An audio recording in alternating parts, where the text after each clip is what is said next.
1300 கோடிகளுக்கு மேல சம்பாதிச்சு இதுவரை ரிலீஸ் ஆன இந்தி படங்கள்லயே வசூல்ல நம்பர் 1 அப்படிங்கிற இடத்தை பிடிச்ச ஒரு படம் தான் துராந்தார்னு இப்ப ரிலீஸ் ஆன நம்ம ரன்வீர் சிங்கோட படம். ஷாருக்கானோட தவான் படம் தான் இதுக்கு முன்னாடி நம்பர் 1 வசூல் இடத்துல இருந்தது. அத பின்னுக்கு தள்ளி நம்பர் 1 இடத்துக்கு துராந்தார் இந்த படம் போயிடுச்சு. இதோட 2வது பாகம் அடுத்த மாசம் ரிலீஸ் ஆக இருக்குது. படம் சும்மா 1 மணி நேரம் 1.5 மணி நேரம் படம் எல்லாம் கிடையாது. சாலிடா 3.5 மணி நேரம் ஓடக்கூடிய படம். படம் முழுக்க கோர காட்சிகள் ஏராளம். முடிஞ்ச அளவு அதை சென்சார் பண்ணி எல்லாரும் பாக்குறபடி கொடுக்க முயற்சி பண்ணி இருக்கிறோம். டெஃபினட்டா ஒருத்தான படம், ஒவ்வொரு இந்தியனும் பார்க்க வேண்டிய படம்னு சொல்லலாம். ஸ்டோரிக்குள்ள போலாமா? இந்த படத்தோட ஸ்டார்டிங் சீன்ல கண்ணாடி போட்டு கொஞ்சம் வழுக்கையோட தம் அடிச்சுட்டு கடத்தப்பட்ட ஒரு இந்திய விமானத்தை காட்டுறாங்க. நம்ம மாதவன் தான் இந்திய உளவுத்துறையோட தலைவர் அப்படின்னு வச்சுப்போம். இந்தியாவில் கடத்தப்பட்ட இந்த விமானம் இப்ப எங்க இருக்குன்னா ஆப்கானிஸ்தான்ல அவர்களோட காந்தஹார்ங்கிற ஒரு ஏர்போர்ட்ல இந்திய விமானம் கடத்தப்பட்டு அங்க நிக்குது. கதை நடக்கிற காலகட்டம் 1999 வருஷம், கிட்டத்தட்ட 27 வருஷத்துக்கு முன்னாடி. அப்போ இந்திய நாட்டோட வெளியுறவுத்துறை அமைச்சரா இருந்தவர் வரார். நம்ம மாதவன் கிட்ட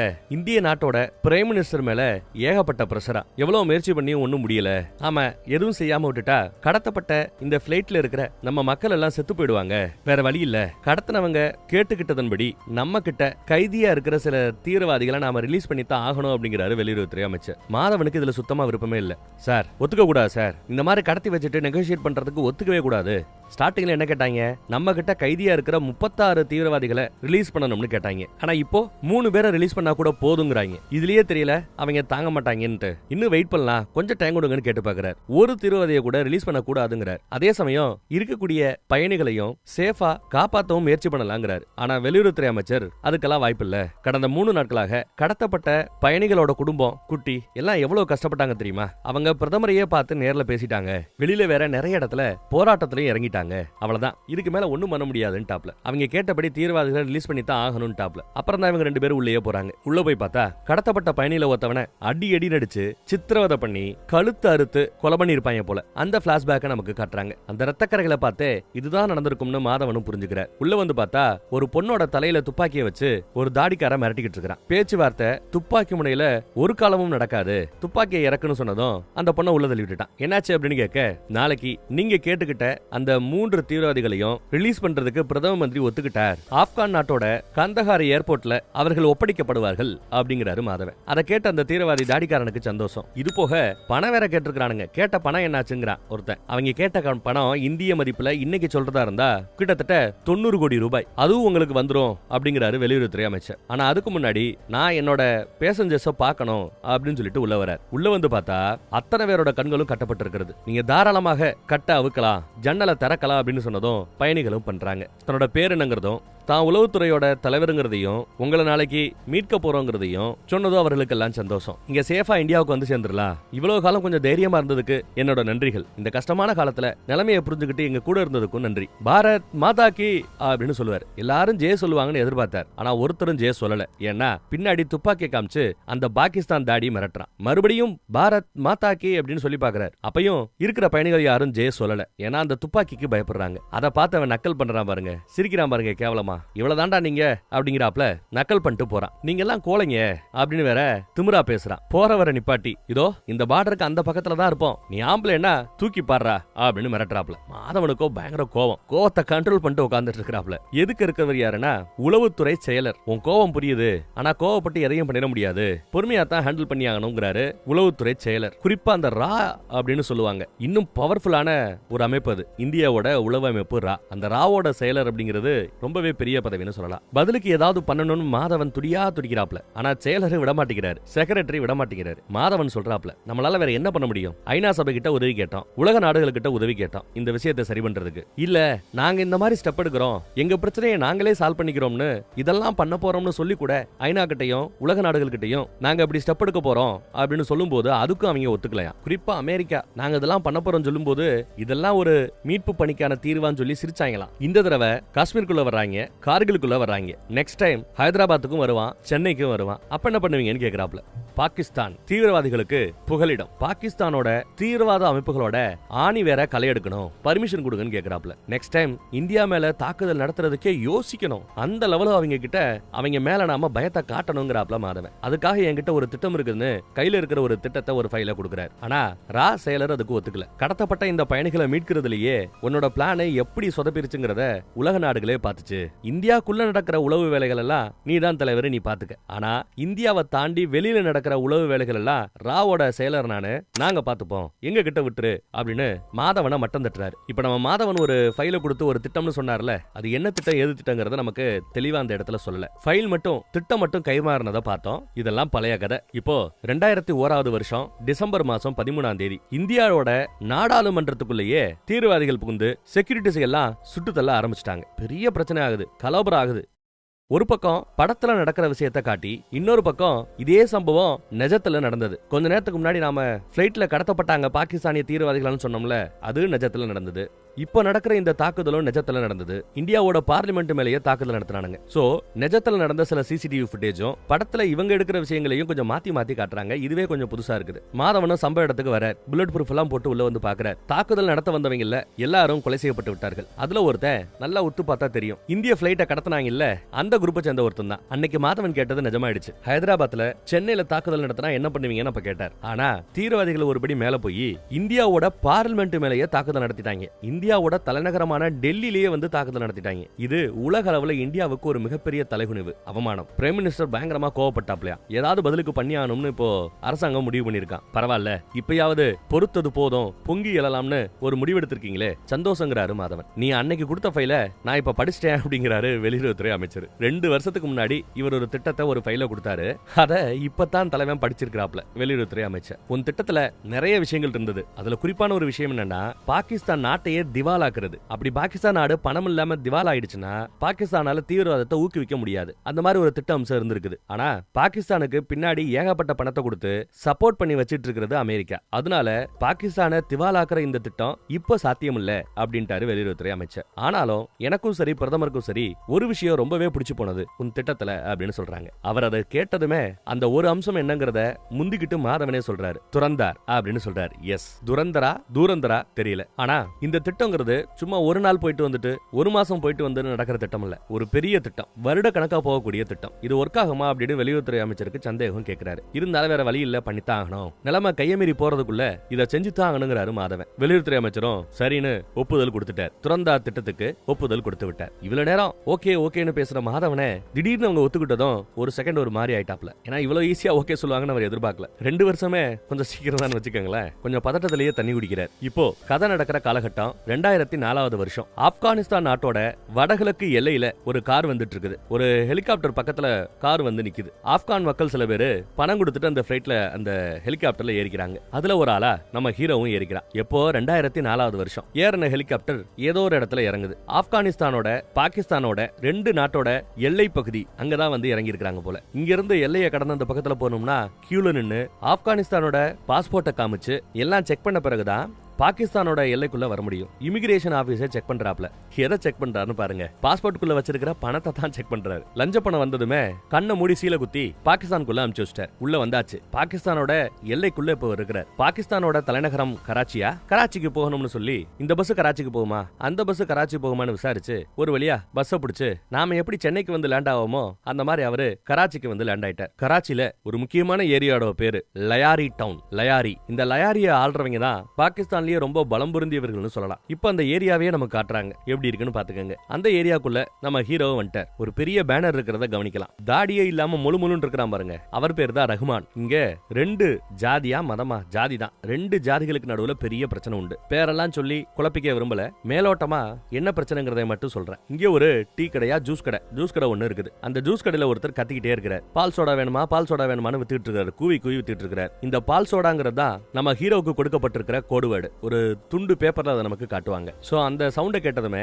அங்கேயே உட்கார்ந்து அவரையே பார்த்துட்டு இருக்கிறார். பட்டப்பகல் பக்கத்துல போய் வணக்கம் வச்சுட்டு சாப்பிட்ட ஜூஸுக்கு காசு கொடுக்குறார். இங்க வேலை கிடைக்குமான்னு கேக்குறாரு. வேலை எல்லாம் கிடைக்காது, ஜூஸ் தான் கிடைக்குங்கிறாப்ல அவரு. ஹிந்து குஸ்ல இருந்து நான் வரேன் அப்படின்னு சொல்றாப்ல. போ இதுவா இருந்தாலும் அப்புறம் பார்க்கலாம் போ அப்படின்னு மூஞ்சிய கூட பார்க்காம விரட்டி விட்டார். ராத்திரி கடையா சாத்துற நேரம். அப்பையும் நம்மால அவனுக்காக காத்துக்கிட்டு இருக்கிறாப்ல. இவரும் பேசலாம்னு நினைக்கிறாரு. பட் அதுக்குள்ள பார்த்தா லோக்கல் கேங் ஒருத்தன் உள்ள வந்துட்டான். அங்க ஜாதி பிரச்சனை இருக்குன்னு சொன்னல, கீழ் ஜாதி மேல் ஜாதின்னு அங்கேயும் அந்த பிரச்சனை உண்டு. இப்ப வந்திருக்கிற குரூப் தன்னைத்தானே மேல் ஜாதின்னு சொல்லிக்க குரூப். இவனை பார்த்தா கீழ் ஜாதிக்கார மாதிரி தெரியல அப்படின்னு நம்ம ஹீரோவை பிடிக்கிறாங்க. பாக்குறதுக்கு ஜம்முன்னு இருக்கியடா அப்படிங்கிறான் அவன். ஆளு பேச்சு பாக்குற விதமே சரியில்லை. ஆம்பளை பொம்பளைன்னு வித்தியாசம் பார்க்காம நம்ம பயக்கிட்ட உரமுடலுக்க பதிலுக்கு நம்மால அடிக்கிறார். ஒரு தடவை நல்லா மூக்குல குத்திட்டா இன்னொரு தடவை குத்த போகும்போது தூரத்துல இருந்து நம்ம ஜூஸ் கடை கவனிக்கிறாப்ல. அத பார்த்ததும் வந்த வேலையை விட்டு கோவப்படக்கூடாதுன்னு புரிஞ்சுக்கிட்டு அமைதி ஆயிட்டாப்ல. அவங்க பின்னாடி இருந்து அடிக்கிறாங்க. அப்புறம் படுக்க போட்டு மிதின்னு மிதிக்கிறாங்க. அதையெல்லாம் கண்டும் காணாம ஜூஸ் கடை கதவை சாத்திட்டு போயிடுச்சு. கேட்ட சாத்திட்டு மூக்குல அடி வாங்கினால ஒருத்தன் ஆளு நல்லா சொங்கி மாதிரி இருக்கிறான். அந்த சொங்கி ஆளு வேற ஒரு மாதிரி. என்னையே அடிச்சல, நான் யாருன்னு உனக்கு காட்டுறேன் பாடுறா அப்படின்னு சொல்லி பசங்களை விட்டு நம்ம வயல பிடிக்க சொல்லி குப்புற படுக்க போட்டு பேண்ட ஒரு விடாங்கிறான். ஐயோ அப்படின்னு தோன்றதுக்குள்ள நல்ல வேலை யாரோ இன்ஃபார்ம் பண்ணி போலீஸ் அந்த பக்கத்துல வந்துருச்சு. போலீஸ் வண்டி வந்ததுமே இந்த ரவுடிங்க ஓடிட்டானுங்க. பேனர்ல ரஹ்மான் ஒருத்தவனை பார்த்தோம்ல, முக்கியமான வில்லையா வந்தா. அந்த ரஹ்மானோட கேங்குக்கும் இப்ப வந்த கேங்குக்கும் ஆகவே ஆகாது. இதுல கூடுதல் தகவல் என்னன்னா, ரஹ்மானோட அப்பனோட கேங்கு தான் இது. இந்த மேல்ஜாதி கேங்கு. அப்பா மேல்ஜாதி, பையன் இன்னொரு ஜாதின்னு சொல்றது இடிக்குதே அப்படின்னு யோசிக்கலாம். என்ன நடந்திருக்கும்னா, அப்பா இந்த ஜாதியில ஒரு பொண்ணு கூட பழகி நம்ம ரஹ்மான் பிறந்திருப்பார் போல தெரியுது. இதெல்லாம் பின்னாடி சொல்லுவாங்க, முன்னாடியே விளக்கத்துல சொல்லியாச்சு. சோ இப்ப நடக்கிற இங்க பிரச்சனைகளே அப்பா கேங்குக்கும் புள்ள ரஹ்மானோட கேங்குக்கும் தான். அப்பங்க என்கிட்ட அடி வாங்கி அப்படியே அந்த குப்பையிலேயே படுத்து கிடக்குறான் நம்ம ஹீரோ. பாவம் காலையில முழிச்சு பார்க்கும்போது பிளாஸ்டிக் கவர்ல இந்த மிச்ச மீதி சாப்பிடுன்னு இவர் கொடுக்குறாப்ல. எதையும் யோசிக்காம குப்பமேட்லயே உட்காந்து இவன் சாப்பிட்டுட்டு இருக்கிறான். பேர் என்னன்னு கேட்டா ஹம்சாங்கிறாப்ல. முழு பேரையும் கேட்டு தெரிஞ்சுக்கிறாரு அவரு. அப்புறம் சரி ஓகே வா வேலைக்கு சேர்த்துக்கிறேன்னு சொல்லி ஜூஸ் கடையிலேயே ஜூஸ் எப்படி போடுறது, கஸ்டமரை எப்படி பாக்குறது அப்படி இப்படின்னு வேலை கொடுக்குறாப்ல. நம்மளும் பொறுமையா எல்லா வேலையும் கத்துக்கிறான். டேபிள் துடைக்கல இருந்து எல்லா வேலையும் பண்றான். இவங்க வந்து கிட்டத்தட்ட இப்போ 1 வருஷம் ஆயிப்போச்சுங்க. 1 வருஷமா டேபிள் துடைக்கிற வேலை ஜூஸ் கடை வேலை தான். ரம்ஜான் விசேஷம் போல எங்க பார்த்தாலும் அந்த ரஹ்மானோட போஸ்டர் பேனரா தான் இருக்குது. அவர் பேரை சொல்லி நிறைய பேருக்கு அன்னதானம் எல்லாம் நடக்குது. கூட்டத்துல ஒரு ஆளா நின்னு அன்னதானத்தை வாங்கி சாப்பிட்டுட்டு இருக்கும்போது நம்ம ஹீரோ அப்படியே ஒரு மாதிரி கண்கலங்கறா, கண்ணீரா ஊத்துது. ரம்ஜான் அன்னைக்கு ஏன் அவன் அழுகணும் செய்யணும், எதை நினைச்சு வருத்தப்படுறான்னு தெரியல. லைட்டா ஒரு பிளாஷ்பேக்க காட்டுறாங்க. ஒரு பெரியவரை சில பேர் இழுத்துட்டு போறாப்லயும், ஒரு பொண்ணை சில பேர் பிடிக்கிறாப்லயும். மேபி நம்ம ஹீரோவுக்கு வேண்டப்பட்டவங்களா என்ன ஏதுன்னு தெரியல, ஆனா அழுகிறா. நம்ம ஹீரோ நிஜத்துல இந்தியாவோட உளவு அமைப்பான ராவை சேர்ந்தவர். பொறுமைதான் முக்கியம். உளவு வேலைகள்ல சில நாட்கள் இல்ல, சில மாதங்கள் இல்ல, சில வருடங்கள் கூட காத்திருக்க வேண்டி இருக்கும் அப்படின்லாம் யாரோ ஒருத்தவங்க அட்வைஸ் பண்ணிட்டு இருக்காங்க. அதையெல்லாம் நம்மால் கேட்டுட்டு இருக்கிறான். எடுத்த ட்ரைனிங் எல்லாம் ஞாபகத்துக்கு வருது. இவ்வளவும் கஷ்டப்பட்டு எல்லாமே பண்ணி தெரிஞ்சுக்கிட்டு கடைசியில இப்படி டேபிள தொடச்சிட்டு இருக்கிறமே அவருக்கு கொஞ்சம் வருத்தமாக இருக்கலாம். இருந்தாலும் பொறுமையா இருக்கிறார். அப்புறம் இன்னொரு டீ கடைக்கு கூட்டு போறாப்ல. ஜூஸ் கடை டீ கடைக்கு போறார். இந்த டீ கடையில என்ன ஃபேமஸ் தெரியுமா? சுகருக்கு பதிலா உப்பு போட்டு தான் டீ போடுவாராம். எதுக்குன்னு கேளுங்க. அவரு வாழ்ந்த ஏரியால உப்பு போட்டு தான் டீ குடிப்பாங்க போல. ஆனா இப்படி ஒரு பிசினஸ் நடத்தினா எவனாவது வருவாங்களா? ஏதோ 1-2 பேர் வர வாய்ப்பு இருக்கே தவிர மித்தபடி பிசினஸ் லாஸ்ல தான் ஓடும். இருந்தாலும் ஏன் டீ கடையை நடத்திட்டு இருக்கிறாப்லன்னா, நம்மள மாதிரி பசங்க இந்திய உளவுத்துறையை சேர்ந்தவங்க ரகசியமா வந்து பேசுறதுக்கு ஆள் நடமாட்டம் இல்லாத ஒரு இடம் வேணும். அதுக்காகவே இந்த மாதிரி சந்தேகம் இல்லாம ஒரு பிசினஸ் நடத்துறாங்க. இப்பயும் பாருங்க 2 டீ வந்து வச்சாச்சு. உப்பு போட்ட டீ இங்க வச்சுதான் ஜூஸ் கடை இந்த ஏரியால இருக்கிற 2 பெரிய கேங்க பத்தி எடுத்து சொல்றார். அப்பா கேங்கு, பையன் கேங்கு. இதுல பையனுக்கு கொஞ்சம் லேட்டான பிறகுதான் தான் யாரை எதிரியா நினைச்சோமோ அவன் தான் தன்னோட அப்பாங்கிறது பின்னாடி தெரிய வருது. அதை தெரிஞ்சுக்கிட்டதுமே தான் அம்மாவை போய் கொண்டுட்டானா. அவ்வளவு வெறி தன் ஜாதியின் மேல நம்ம ரஹ்மானுக்கு. கட் பண்ணா ஜூஸ் கடையில வேலை பார்த்துக்கிட்டு இருந்தவரை போய் அப்பன் கேங் வந்து பிரச்சனை பண்ணுது. எதுக்குன்னா பையன் கேங்ல ஏதோ ஒரு கல்யாண வேலை போல. அந்த வேலையை நம்ம ஜூஸ் கடை தான் கான்ட்ராக்ட் எடுத்திருக்கிறாரு. என் பையனோட விசேஷத்துல நீ எப்படா போய் வேலை பார்க்கலாம், ஒழுங்கா அந்த வேலை பார்க்க கூடாதுன்னு சொல்லி மிரட்டிட்டு இருக்காங்க இந்த கேங். இந்த ஆளு ஒரு மாதிரி தான் போல. பையன் முரட்டுக்கல மாதிரி இருக்கிறான்னு ரசிச்சுட்டு போறாப்ல. அப்புறம் நம்ம ஹீரோ கிட்டயே தப்பா நடக்க ஒருத்தர் முயற்சி பண்ணார்ல, அந்த ஆளு ஒரு மாதிரியா பார்த்துட்டு போற, கேவலமா சிரிச்சுட்டு போற. அடுத்து ராத்திரி என்ன திட்டங்கிறத இவங்க 2 பேர் பேசிக்கிறாங்க. ஏதோ ஒரு விசேஷத்துல இவங்க கான்ட்ராக்ட் வேலை பார்க்க போறாங்க இல்லையா, அந்த விசேஷத்துக்கு ரஹ்மானோட மூத்த பையன் வரானா. அவனை போடுறதுக்கு ஆப்போசிட் கேங் இப்போ திட்டம் போட்டுட்டு இருக்காங்களா. இப்படி பேசிட்டு இருக்கையிலேயே இன்னொரு ஜிம்பாடி ஒருத்தர் வரார். 2 பேரையும் அறிமுகப்படுத்தி வைக்கிறாரு ஜூஸ் கடை. இப்ப வந்திருக்கிற ஜிம்பாடி அப்பா கேங்ல ஒரு அடியாள் மாதிரி நடிச்சிட்டு இருக்கிறார். நிஜத்துல அவரும் ஒரு இந்திய உளவாளி. நாளைக்கு 3 பேரு அப்பா கேங்ல இருந்து அட்டாக் பண்ண வரானுங்க. புள்ளையோட மூத்த பையனை போடுறதுக்கு வருவாங்க. அந்த பையனை எப்படியா நீ காப்பாத்திட்டேன்னா ரஹ்மானோட கேங்க்ல நீ உள்ள போயிடலாம் அப்படிங்கறதான் திட்டம். ஒன்னும் பிரச்சனை இல்ல, இல்ல பாத்துக்கலான்ட்டாரு நம்ம ஹீரோ. எதிர்பார்த்தாப்லயே அங்க ஃபங்க்ஷன் நடந்துட்டு இருக்குது. ஆட்டம் பாட்டம் கொண்டாட்டம்னு போய்கிட்டு இருக்குது. ஜூஸ் குடுத்துக்கிட்டு இருக்காரு நம்ம ஹீரோ. எதிர்பார்த்தாப்லயே ரகுமானோட மூத்த பையன் வர்றான். 2 பேரும் துப்பாக்கி ஏந்தி ஒரு பாதுகாப்போட தான் வராங்க. ஆனா சிக்கல் என்னன்னா ரகுமானோட இளைய புள்ளையும் கூட சேர்ந்து வர்றான். இவன் இளைய புள்ள வருவாங்கிறது இவங்களுக்கு தெரியாது. சின்ன பையனா வேற இருக்கிறான். அவனை வச்சுக்கிட்டு ரிஸ்கி இந்த மிஷன் நமக்கு தேவையாங்கிறப்பல 2 பேரும் பேசுறாங்க. ஆனா ஒரு முடிவு எடுக்கிறதுக்குள்ள அடுத்தடுத்து அவங்க வேலை பார்க்க வேண்டியதாய் போச்சு. வந்தாச்சு, ஃபங்க்ஷன்ல ஏறியாச்சு, மாப்பிள்ளைக்கு கிஃப்ட் கொடுத்தாச்சு, குரூப் போட்டோ எடுத்தாச்சு. ஓகே கிளம்பலாமேன்னு கிளம்ப போற சமயம் எதிர்பார்த்தாப்ல அந்த பக்கத்துல இருந்து அப்பா கேங்ல இருந்து 3 பேர் வரானுங்க. இளைய புள்ள இப்ப நடுவுல மாட்டிக்க கூடாதுங்கிறதுக்காக நம்ம ஜூஸ் கடை இளைய பையனை ஜூஸ் குடுக்கிறதுக்கு இந்த பக்கத்துல கூப்பிட்டு இந்த வேணுமா வேண்டாமா, இந்த வேணுமா வேண்டாமான்னு கொஞ்சம் டயத்தை எழுத்துக்கிட்டு இருக்காரு. சண்டை நடக்கும்போது இந்த சின்ன பையன் அங்க மாட்டிடக்கூடாதுன்னு. ஆனா அதுக்குள்ள வீட்டுக்கு கிளம்பலாண்டா வாடான்னு மூத்தவன் கூப்பிட்டதும் இளையவன் ஓடியாராங்க. துப்பாக்கியை மறைச்சுக்கிட்டு இந்த பக்கம் அப்பா கேங்க வருது. ஹீரோ என்ன பண்ணணும்னு யோசிக்கிறார். இளைய பையன் முக்கியம்னு பிடிச்சிக்கிட்டு இளைய பையனை சண்டைக்கு நடுவுல போக வேணான்னு அந்த சின்ன பிள்ளையை காப்பாத்துறதுக்காக ஒரு டேபிளுக்கு பின்னாடி ஒளி வச்சுக்கிட்டார். வந்தவங்க கண்ணா அப்படின்னு சுட ஆரம்பிக்க மூத்தவனு ஒரு தூணுக்கு பின்னாடி ஒளிஞ்சுக்கிட்டா. மூத்தவனுக்கு பாதுகாப்பா இருக்கிற 2 பேர் துப்பாக்கியால வந்த 3 பேரை சுட முயற்சி பண்றாங்க. பதிலுக்கு இவங்க சுட்டுக்கிட்டு இருக்காங்க. கண்ணா அப்படின்னு துப்பாக்கி சூடு நடந்துட்டு இருக்குது. அதுல ஒரு செக்யூரிட்டி குண்டடி பட்டு செத்து போயிட்டான். அப்ப கீழே ஒரு துப்பாக்கி கிடக்கும். அதை நம்ம ஹீரோ எடுத்துக்கிட்டு அவங்க 3 பேரை திரும்ப சுட ஆரம்பிக்கிறார். சின்ன பையனை பாதுகாப்பா அவர் தான் பிடிச்சிட்டு இருக்கிறார். இப்ப பெரிய பையனை காப்பாத்துறதுக்கு ஓடலான்னு பார்த்தா சின்ன பையன் காலை பிடிச்சிக்கிட்டு பயமா இருக்குங்கிறா. வேற வழி இல்லாம ஜூஸ் கடையை கூப்பிடுறாப்ல. ஜூஸ் கடை ஓடியாந்து சின்ன பையனுக்கு பாதுகாப்பா பக்கபலமா இருந்ததுனால அவனும் இவரை விட்டுறான். அப்புறம் நம்ம ஹீரோ அங்க இருந்து மூத்த பையனை தேடி ஓடியாரார். அதே சமயம் 2வது செக்யூரிட்டியை அவங்க சுட்டு கொண்டுட்டாங்க. இப்ப பாதுகாப்பே இல்லாம மூத்த பையன் முழிக்கிறான். எதுக்கு பார்த்தா விசேஷத்துல பங்கெடுத்த சில பேரு கிடைச்ச கேப்ல தப்பிச்சு போக முயற்சி பண்றாங்க. நம்மளும் ஓடிலான்னு நினைக்கிறான். ஆனா ஓடுனா குண்டடி பட்டுரும். அதை புரிஞ்சுக்கிட்டு நம்மளால ரிஸ்க் எடுத்து ஓடியாந்து ஓட இருந்த பையனை பிடிச்சி நிப்பாட்டி வந்தவங்க எல்லாத்தையும் சுட ஆரம்பிக்க அந்த தப்பா நடக்க முயற்சி பண்ணவனோட காதுல குண்டடி பட்டுருது. இன்னொருத்தவனுக்கு கால்ல குண்டடி பட்டுருது. இதுக்கு மேல சமாளிக்க முடியாதுன்னு 3 பேரும் ஓடி போயிட்டானுங்க. அப்பாடா அவங்கள விரட்டியாச்சுன்னு சொல்லிட்டு நம்மால இந்த பக்கத்துல மூத்தவனை பார்த்தா சம்பவ இடத்திலேயே ஏற்கனவே அவனுக்கு குண்டடி பட்டுருச்சு போல செத்து போயிட்டான். ஐயோன்னு டீ கடை பார்த்து பதறாரு. என்ன பண்றது ஓடிடலாங்கிறதுன்னு யோசிக்கிறாரு. ஆனா சுத்தி முத்தி நிறைய பேர் பார்த்துட்டு இருக்காங்க. மிஷன் ஃபெயிலா அவ்வளவுதானா தோத்து போயிட்டோமான்னு யோசிக்கும் போது நம்ம ஹீரோ ஒரு ஐடியா பண்றான். ஆம்புலன்ஸ் கூப்பிடுங்க, டாக்டர் கூப்பிடுங்க, கமான் கமான் கமான் அப்படின்னு கத்துறாப்ல. ரத்த போக்கெல்லாம் அடைக்கிறாப்ல ஒரு சீனை போடுறான். உடனே ஆம்புலன்ஸ் எல்லாம் கூட்டிருப்பாங்க போல. கட் பண்ணா ஹாஸ்பிட்டல்ல இருக்கிறாங்க. சின்னவன் அழுதுகிட்டு இருக்கான். ஏன்னா மூத்தவர் இறந்து போயிட்டாரு போல. வர வழியிலேயே இறந்து போயிட்டதா டாக்டர் சொல்லிட்டாங்க. இப்ப நம்ம ரஹ்மான் வராப்ல. பக்கத்துல இவரோட ஜாதி பேரை ஃபர்ஸ்ட் போடுவாங்க பொல்யூஷன் அப்படின்னு. அப்புறம் இவங்க அப்பா அந்த இன்னொரு ஜாதிக்காரர் இல்ல, அதனால அந்த ஜாதி பேரை அழிச்சிட்டு இன்னொரு ஜாதி பேரையும் போடுவாங்க. இவர் தான் நம்ம ரஹ்மான். அப்பா பார்த்ததும் இளைய பிள்ளை ஓடியாந்து கட்டி பிடிக்கிறான். இவர் தான் என்ன காப்பாத்தினாருன்னு நம்ம ஹீரோவை பார்த்தோம் ஏதோ கை காட்டி சொல்றான். ரஹ்மான் நேரா இறந்து போன தான் மூத்த பிள்ளைய பாக்குறதுக்கு போறார். போய் பார்த்தா பையன் செத்து போய் கிடக்குறான். கூட இருக்கிறவர் யாருன்னா ரஹ்மானோட தம்பி, கூட பிறந்த தம்பி. பழி வாங்கணும் அவங்கள சும்மா விடக்கூடாதுன்னு தம்பி துடியா துடிக்கிறார். அப்ப வரைக்கும் பையனோட டெட் பாடியை பார்த்துட்டு அப்புறம் வெளியில வந்தவரு உன் சட்டையில இருக்கிற அந்த ரத்தம் எல்லாம் என் பிள்ளையோட ரத்தமா அப்படின்னு கேட்கிறார். நம்ம ஆளு ஆமான்னுவான். என் கடையில தான் வேலை பாக்குறதா ஜூஸ் கடையும் சொல்லுவாப்ல. உங்க பிள்ளைய காப்பாத்துறதுக்கு எவ்வளவு முயற்சி பண்ணாப்ல, பட் முடியலன்னு எடுத்து சொல்றாப்ல. எத்தனை பேர் வந்தாங்கன்னு தம்பி கேப்பா. 3 பேரு. கை துப்பாக்கி AK-47 நிறைய துப்பாக்கியோட வந்ததா எடுத்து சொல்லிட்டு இருப்பாப்ல. அதுக்குள்ள அந்த பக்கத்துல இருந்து இன்னொரு கேரக்டர் வேக வேகமா அழுதுகிட்டு ஓடியாரார். கால்ல செருப்பு கூட இல்லாம ஓடியாராப்லையா. மேட்டரை கேள்விப்பட்டதும் செருப்பு கூட போறதுக்கு நேரம் இல்லைன்னு ஓடி வந்ததா சொல்லி பேசிட்டு ஓடியாரார். டெட் பாடியை போய் நம்ம ரஹ்மான கட்டி பிடிச்சிட்டு அப்புறம் பாடியை பார்த்துட்டு வர. துப்பாக்கியை பத்தி எல்லாம் நிறைய தெரிஞ்சிருக்கு அப்படின்னு இங்க நம்ம தம்பி விசாரிப்பான். நான் இருந்த இடத்துல துப்பாக்கி எல்லாம் சாதாரணங்கிறான். இவன் எங்கப்பா இருந்தேன்னு கேட்டா ஆப்கான்ல இவங்க இருந்த இடத்துல துப்பாக்கி விக்கிறது வாங்குறது சகஜம். துப்பாக்கி சுட யார் சொல்லி கொடுத்தான்னு கேட்டா தன்னோட அண்ணன். மேல் ஜாதி கீழ் ஜாதின்னு இங்க 2 குரூப் இருக்குன்னு நம்ம சொன்னோம்ல. கீழ் ஜாதிக்காரங்க தங்களுக்கு தனிநாடு வேணும்னு புரட்சி பண்ணிட்டு இருக்காங்களா. ஒரு புரட்சி படையே வச்சிருக்காங்களா. பலூச் ஆர்மின்னு அதுக்கு பேரு. அந்த ஆர்மில எங்க அண்ணன் இருந்தாரு. அதனால அவர் மூலமா நானு ராணுவ பயிற்சி, துப்பாக்கி சொல்றது, இந்த விஷயங்கள்லாம் அவர் மூலமா கத்துக்கிட்டதா நம்ம ஹீரோ எடுத்து சொல்றான். அடுத்த ஆனா ஒரு சண்டையில அவர் இறந்து போயிட்டாரா அண்ணன். இப்ப குடும்ப குட்டி யாருமே இல்லையா. ஆனா அதை எடுத்து சொல்ற. சரி இவனுக்கு ஒரு 1 லட்சம் ரூபாய் பணத்தை கொடு, ஏன்னா இளைய பிள்ளைய காப்பாத்தி இருக்கிறாப்ல இல்ல, அதுக்காக பணம் கொடுக்க சொல்லும் போது பணம் வேணாங்கிறாப்ல. பணம் வேணான்னு ஒருத்தன் சொல்றது இவங்களுக்கு புதுசா இருக்குது. எதுக்குன்னு கேட்டா நம்ம ஜாதிக்காக நீங்க நிறையவே உழைக்கிறீங்க செய்றீங்க. நம்ம ஜாதியை இப்போ மித்த ஜாதிக்காரங்க மரியாதையா பாக்குறாங்கன்னா அதுக்கு உங்களோட உழைப்பு தான் காரணம். உங்ககிட்ட போய் நான் காசு வாங்குவேனா வேண்டாம். நம்ம ஜாதிக்காக நீங்க நிறைய செஞ்சிருக்கீங்க, ஏதோ என்னால முடிஞ்ச உதவி அப்படின்னு சொல்றாப்ல. சரி எதுக்கு இவனுக்கு பாதுகாப்புக்கு ஒரு துப்பாக்கியை கொடுப்பான்னு ஒரு கை துப்பாக்கியை கொடுக்குறாங்க. அதே சமயம் அந்த பக்கம் ரஹ்மானோட பொண்டாட்டி வராங்க. அழுதுகிட்டே வராங்க.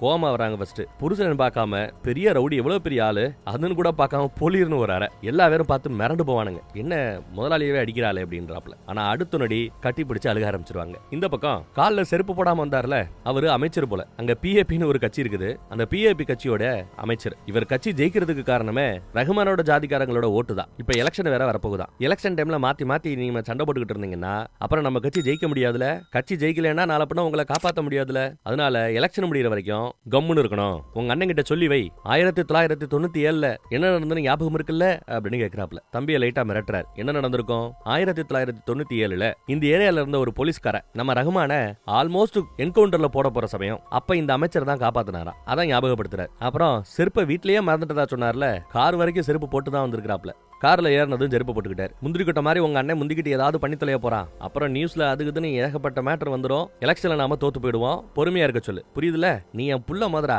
அப்படின்னு அடிக்கடி ஒரு வார்த்தை சொல்லுவார். எவனை பார்த்தாலும் நீ என் புள்ள மாதிரின்னு அட்வைஸை போட்டு போறார். போகும்போது நம்ம வயல் அப்படியே தூரமா பார்த்துட்டே போறார். அடுத்து மூத்த பிள்ளையோட இறுதி சடங்கு வெகு விமர்சனையா நிறைய கூட்டத்தோட அமைச்சரோட மேற்பார்வையில நல்லபடியா நடந்து முடிஞ்சிருச்சு. நம்ம ஹீரோ கூட அங்கதான் இருக்கிறாப்ல. அப்புறம் வீட்டுல துக்கம் அனுசரிச்சுட்டு இருக்காங்க. அமைச்சர் ஓடி வந்து போனை கொடுக்குறாரு. போன்ல அந்த பக்கம் பேசுறவரு இந்த நாட்டோட தலைவரா இருப்பாரோ என்னவோ, அமைச்சர் சொல்றத பார்த்து பண்ணுப்பா, பொறுமையா இருப்பான்னு மேலிடத்து உத்தரவு.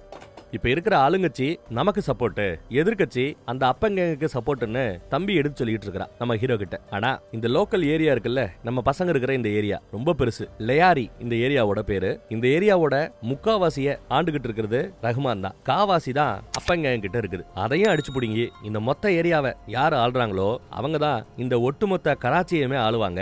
அவ்வளவு அதிகாரம் அவர்களுக்கு இருக்கும், மக்கள் மத்தியில பேரும் இருக்கும்னு தம்பி எடுத்து சொல்லிட்டு இருக்கிறான். அப்புறம் இவங்க நிறைய துப்பாக்கிகளை தயாரிப்பாங்க. வெளிநாட்டு துப்பாக்கி மாதிரியே அச்சு அசலா இருக்கிறாப்ல நிறைய துப்பாக்கிகளை உருவாக்குவாங்க. பிராண்ட் தான் ஃபேக்கான பிராண்டு, ஆனா நல்லா தான் வேலை செய்யும் நினைக்கிறேன். எங்கெல்லாம் நாங்க துப்பாக்கி தயாரிக்கிறோம், யாரெல்லாம் நமக்கா வேலை பாக்குறாங்கன்னு எல்லாத்தையுமே காட்டுறாரு. டெமோ எல்லாம் காட்டுறாரு. அதோ அங்க இருக்கிற சேரு, அது சாதாரண சேர் கிடையாது, அது சிம்மாசனம். பல பேரோட உடம்புல ஓட்டையை போட்டுதான் அந்த சிம்மாசனத்துல எங்க அண்ணன் ரஹ்மான் உட்கார்ந்துட்டு இருக்கிறதா தம்பி எடுத்து சொல்லுவான். நம்மளால அந்த சிம்மாசனத்தை பாக்குறாரு. அப்புறம் அடியாட்களோட நம்ம ஹீரோக்குன்னு ஒரு தனி ரூம் கொடுத்துருக்காங்க போல. இங்கதான் நீ தங்க போற, இதுதான் உன் ரூம், இங்க இருந்து பார்த்தா ஏரியா ஃபுல்லா தெரியும்னு எடுத்து காட்டிட்டு இருக்காங்க. மொட்டை மாடிக்கும் வந்து சுட்டி காட்டிட்டு இருக்காங்க. அங்க ஒரு அடியாளு மொட்டை மாடிலேயே உச்சா போயிட்டு இருக்கான். அப்புறம் 1999 ஏதாவது ஒரு போலீஸ்காரன் ரஹ்மானையே போட பார்த்தான்ல, அந்த கதையை பத்தி அடியாளு ஒருத்தர் எடுத்து சொல்லிட்டு இருக்கான் தோல் மேல கைய போட்டு. அந்த ஆள் பேரு சஞ்சய் தத். நம்ம பேர சூப்பர்டென்ட் ஆஃப் போலீஸ். ஆல்மோஸ்ட் போட போற சமயம் ஏதோ அமைச்சர் தலையிட்டதுனால அப்படியே மேட்டர் ஆஃப் ஆயிடுச்சுன்னு எடுத்து சொல்லிட்டு இருக்கிற கேங்கோடையும் நம்ம ஆளு சேர்ந்துட்டார். ஆனா நியூஸ்ல பார்த்தா அப்ப கேங்கு புள்ள கேங் மேல அட்டாக் பண்ணிருக்கு, மூத்த பையனை போட்டிருக்குது, பதிலுக்கு எதுவும் செய்யாம இருக்கிறாரு, அப்படி இப்படி நியூஸ்ல வேற ஒரு மாதிரி பேசுறாங்க. ரஹ்மான் கேட்டு ஒரு மாதிரி டென்ஷன் ஆகுறாரு. இந்த பக்கம் பயல்கள்லாம் ஒன்னா ஃபுட்பால் விளையாண்டுட்டு இருப்பாங்க. நம்ம பையன் நல்லா விளையாடுவான், தம்பி கிட்ட நல்ல ஒரு பேர் வாங்கியிருப்பான். அதே சமயம் திடீர்னு அண்ணன் அந்த பக்கத்துல இருந்து வராப்ல. நியூஸ்ல இந்த மாதிரி சொல்றாங்க, பதிலுக்கு நாம ஏதாவது செய்யலாமா வேணாமான்னு ஆலோசனை கேட்கிறாரு. யாருக்கிட்ட? அந்த மொட்டை கிட்ட. ஃபர்ஸ்ட் ஏதாவது பண்ணணும்னு சொல்லுவான். தம்பி எலெக்ஷன் இருக்குல்ல, யோசிச்சு சொல்றா அப்படின்னு சொன்னதும், ஆமாங்க சார் பண்ணக்கூடாது, எலெக்ஷன் டைம்ல ஏதாவது பிரச்சனை பண்ணி ஆளுங்கட்சியை பகிச்சுக்க கூடாது, எலெக்ஷன் முடியட்டும் பேசுறாங்க. இன்னொருத்த மூஞ்சி ஃபுல்லா கருப்பு கருப்பா ஏதோ இருக்கும் மறு மாதிரி, அவனும் கூடாதுங்கிறான். நம்ம ஹீரோவை பார்த்து என் இடத்துல நீ இருந்தா என்ன பண்ணுவேன்னு கேட்க போட்டுருவேங்கிறாங்க. டே ஏத்தி விடாதாங்கிறான் தம்பி. இல்ல நீங்க நம்ம ஜாதியோட தலைவர், நம் ஜாதியோட அடையாளம், சொந்த பிள்ளையவே போட்ட பிறகு கூட அமைதியா இருக்கிறீங்கன்னு சொன்னாலே அதை கேட்டாலே நம்ம ஜாதிக்காரங்க உங்களை மதிக்க மாட்டாங்க, இது நமக்கு அவமானம். ஏதாவது பண்ணணும்னு பேசும்போது இல்ல அவங்க அட்டாக் பண்ணிருக்காங்க, பதிலுக்கு நாம திரும்ப அடிக்க வருவோம்னு அவங்களுக்கு தெரியும், சோ பாதுகாப்பு செக்யூரிட்டி ஏற்பாடெல்லாம் பலமா இருக்கும், நம்மளால எதுவும் செய்ய முடியாதுன்னு தம்பி எடுத்து சொல்லும் போது இல்ல அதுதான் தப்பு, வந்த அப்பா கேங்கு பிளான் பண்ணி வந்திருக்கு, எலெக்ஷன் டைமா பார்த்து அடிச்சோம்னா பதிலுக்கு திருப்பி அடிக்க மாட்டோம் அப்படிங்கிறது அவங்களுக்கு தெரிஞ்சிருக்குது, சோ அதனால செக்யூரிட்டி எல்லாம் பெருசா டைட்டா இல்லாம ஃப்ரீயா தான் திரிவானுங்க, போடுறதுக்கு சரியான தருணம் அப்படின்னு வாப்ல. சரின்னு இவர் ஒத்துக்கிட்டார் போல. இப்போ அப்பங்க எங்க இருக்குன்னு பாருங்க. ரஹ்மானோட அப்பா இந்த ஆட்டோல போய்கிட்டு இருக்கிறாருல, இவர் தான். என் பையன் விசேஷத்துக்கு ஏண்டா போய் கான்ட்ராக்ட் எடுத்தேன்னு அன்னைக்கு கடைக்கு வந்து சத்தம் போட்டார்ல, அதே ஆள் தான். அந்த ஆள் தான் அப்பம் போல தெரியுது. இந்த பக்கம் நம்ம ஹீரோ கிட்ட தப்பா நடக்க முயற்சி பண்ண ஆளை கட்டி போட்டு சுத்தி ஏகப்பட்ட சிலிண்டர் அடிக்கி சிலிண்டர் வெடிச்சு செத்து போறாப்ல ஒரு செட்டப்பை ரெடி பண்ணி வச்சிருக்காங்க. அன்னைக்கு அட்டாக் பண்ண வந்த இன்னொருத்தவன் தொழுகையை முடிச்சு வெளியில வரும்போது ஒருத்தர் ஃபாலோ பண்ணிட்டு போறார். இன்னொருத்தவன் பின்னாடி கயத்தை கட்டிக்கிட்டு போறாங்க. இன்னொருத்தவன் தாக்குதலுக்கு வந்தவன் ஒரு பொண்ணு கூட கடலை போட்டுக்கிட்டு இருக்கிறான். கேஸ் சிலிண்டரை ஓபன் பண்ணி விட்டுட்டு கீழே இறங்கி போயாச்சு. நம்ம ஹீரோ பத்த விட்டா மொத்தமா வெடிச்சு செதறி அந்த வய செத்தே போயிட்டான். அடுத்து இன்னொருத்தவன் ஃபாலோ பண்ணி போன இடத்துல ஒரு பெரிய ஹோட்டல்ல சமைச்சிட்டு இருப்பாங்க பெரிய லெவல்ல. அந்த சமைக்கிற அண்டாக்குள்ளேயே அந்த பயல போட்டு மூடி கொதிக்க கொதிக்க கொலை பண்றாங்க. அப்புறம் மூணாவது ஆளோட கழுத்துல கயத்தை கட்டி வண்டியில தர இழுத்து கொண்டு போய் ஈட்டில சொருகி கொலை பண்றாங்க. அப்புறம் கடலை போட்டுக்கிட்டு இருக்கிற பையன், அந்த பையனை மாடியில இருந்து கீழே தள்ளி விட்டு விபத்துங்கிறாப்ல செட் பண்ணிட்டாங்க. சோ நடந்த எல்லாமே விபத்து மாதிரி ஒரு ஆக்சிடென்ட் மாதிரி செட் பண்ணதுனால நியூஸ்ல விபத்துன்றாப்லயும், ஆனா மக்கள் மத்தியில பரவாயில்ல புள்ள சாவுக்கு பழி வாங்கிட்டா கெத்துதாங்கிறாப்லயும் ஒரு பேரு கிடைச்சிரும். இன்னும் இது இவருக்கு நிறைய நல்ல பேரை எடுத்து கொடுக்குது. எல்லா வேறையும் முடிச்சாச்சு, மிச்சம் இருக்கிறது அப்பா மட்டும்தான். அவன் ஆட்டோல போய்கிட்டு இருக்கான். அவங்க ஒரு பக்கம்னா இவங்க ஒரு பக்கம் போயிட்டு இருக்காங்க. நியூஸ் ஆல்ரெடி அந்த பக்கத்துல ரஹ்மானுக்கு இன்ஃபர்மேஷன் போயிடுச்சு. ரஹ்மான் அங்கிட்டு வந்துட்டு இருக்காரு போல. ஒரு கட்டத்துல ஆட்டோவை இடிச்சு தூக்கி வீசி எரிஞ்சாச்சு. ஊரே ஒண்ணு கூடி பாத்துட்டு இருக்குது. வண்டியில ஒரு 4-5 பேர் இருப்பானுங்க. எல்லா பேரையும் சுட்டு போட்டாச்சு. இப்ப மிச்சம் இருக்கிறது அப்பா மட்டும்தான். புள்ள வந்து பாக்குறாரு. அப்பா, டேய் என்னதான் இருந்தாலும் நீ ரத்தம்டா, விட்டுறா ரஹ்மானு விட்டுறா அப்படின்னு கெஞ்சுவாப்ல. பெத்த தாயவே விடல, தகப்பன விடுவானா? அதுவும் தான் புள்ளைய கொன்ன பிறகு அங்க இருந்த ஒரு எடக்கல்ல எடுத்து மூஞ்சில அடி அடி நடிச்சு நச்சே கொண்டு போட்டார். பெத்த தகப்பன கொண்டு போட்டார். இனிமே இந்த லயாரி என்னோடது, இந்த கராச்சி என்னோடதுன்னு மக்களுக்கு மத்தியில கெத்து காட்டுறாப்ல. இப்போ 2007 வருஷம் கராச்சில எலெக்ஷன் முடிஞ்சு மறுபடியும் ரஹ்மானோட ஆதரவு வாங்கின PAP கட்சி தான் ஆட்சிக்கு வந்திருக்குது. அமைச்சர் ரொம்ப சந்தோஷமா சொற்பொழிவாத்திட்டு இருக்கிறார். சூப்பர், 3வது முறையா வந்துட்டோம் வச்சிட்டோம்னு. ஆனா இப்படி ஒட்டுமொத்த மக்களும் கட்சியும் கூடி இருக்கிற தருணத்துல கொஞ்சம் லேட்டா உள்ள வருவாரு நம்ம ரஹ்மான். ரஹ்மான் வந்ததும் கட்சி வாழ்கன்னு கத்திட்டு இருந்தவங்க எல்லாம் ரஹ்மான் வாழ்கன்னு கத்த ஆரம்பிச்சிட்டாங்க. அதெல்லாம் பார்த்ததும் அமைச்சருக்கே ஒரு மாதிரி ஆகுது, சங்கடமாகுது. மேடைக்கு ஏறினவரு கையை தூக்கி காமிச்சதும் ஒட்டுமொத்த கூட்டமும் ரஹ்மானை பார்த்து கத்துது, ஆர்ப்பரிக்குது. அமைச்சருக்கு இது பொறாமையை தூண்டுது. இருந்தாலும் அவர் கூட போய் நின்னு அவர் கையை தூக்கி கட்டி பிடிச்சு நானும் நம்ம ஆட்கள்ல ஒருத்தன் தாங்கிறாப்ல காட்டிட்டு இருக்கிறாரு அமைச்சர். இங்க அமைச்சரோட பொண்ணு ஒருத்தி இருப்பா. தூரமா இருந்து நம்ம வேலையே சைட் அடிச்சிட்டு இருக்கிறா. உனக்கு ஒரு கல்யாணம் பண்ணணும், படிப்பு கிடுப்பெல்லாம் ஒண்ணு கூடாது அப்படின்னு அம்மா அதை பார்த்து திட்ட ஆரம்பிச்சிடறாங்க. அப்புறம் பொதுவா கட்சின்னு இருந்தா அந்த கட்சிக்கு டொனேஷன் கொடுக்குற ஒரு பெரிய கேங் ஒன்னு இருக்கும், ஒரு கம்பெனி ஒன்னு இருக்கும். அவங்க கொடுக்குற காசை வச்சு தான் அந்த கட்சி தேர்தல் செலவெல்லாம் பார்க்கும். சோ அவங்க முக்கியமான ஆட்கள். அந்த மாதிரி ஒரு 2 பேர் வராங்க. நம்ம ரஹ்மானை பார்த்ததும் ரஹ்மான் கிட்ட பேசுறாங்க. சும்மா இல்லாம உங்க சப்போர்ட் இருந்தா அந்த கட்சி ஜெயிக்குது, பேசாம நீங்களே ஏன் தலைவராயிடக்கூடாதுன்னு லைட்டா பிட்ட போட்டு விட்டாப்ல. அதை பார்த்ததும் அமைச்சருக்கு பொறுக்கல. ஐயோ, நம்மளை விட்டுட்டு இவங்க பேசிக்கிறாங்களேன்னு குடுகுடுன்னு ஓடியாந்து ஏதோ பேசி ஆட்டையை கலைக்க பாக்குறாரு. இல்ல எங்களுக்கு நேரம் ஆயிடுச்சு, நாங்க கிளம்புறோம்னு சொல்லி பணம் போட்ட பார்ட்டி கிளம்பிடுச்சு. அவங்க போன பிறகு சும்மா உங்களுக்கு சப்போர்ட் பண்ணிட்டு இருக்கிற இடத்துல நான் ஏன் சொந்தமா கட்சி தொடங்க கூடாதுன்னு கேக்குறாப்ல. அமைச்சரோட முகம் அப்படியே மாறுறத கவனிக்கலாம்.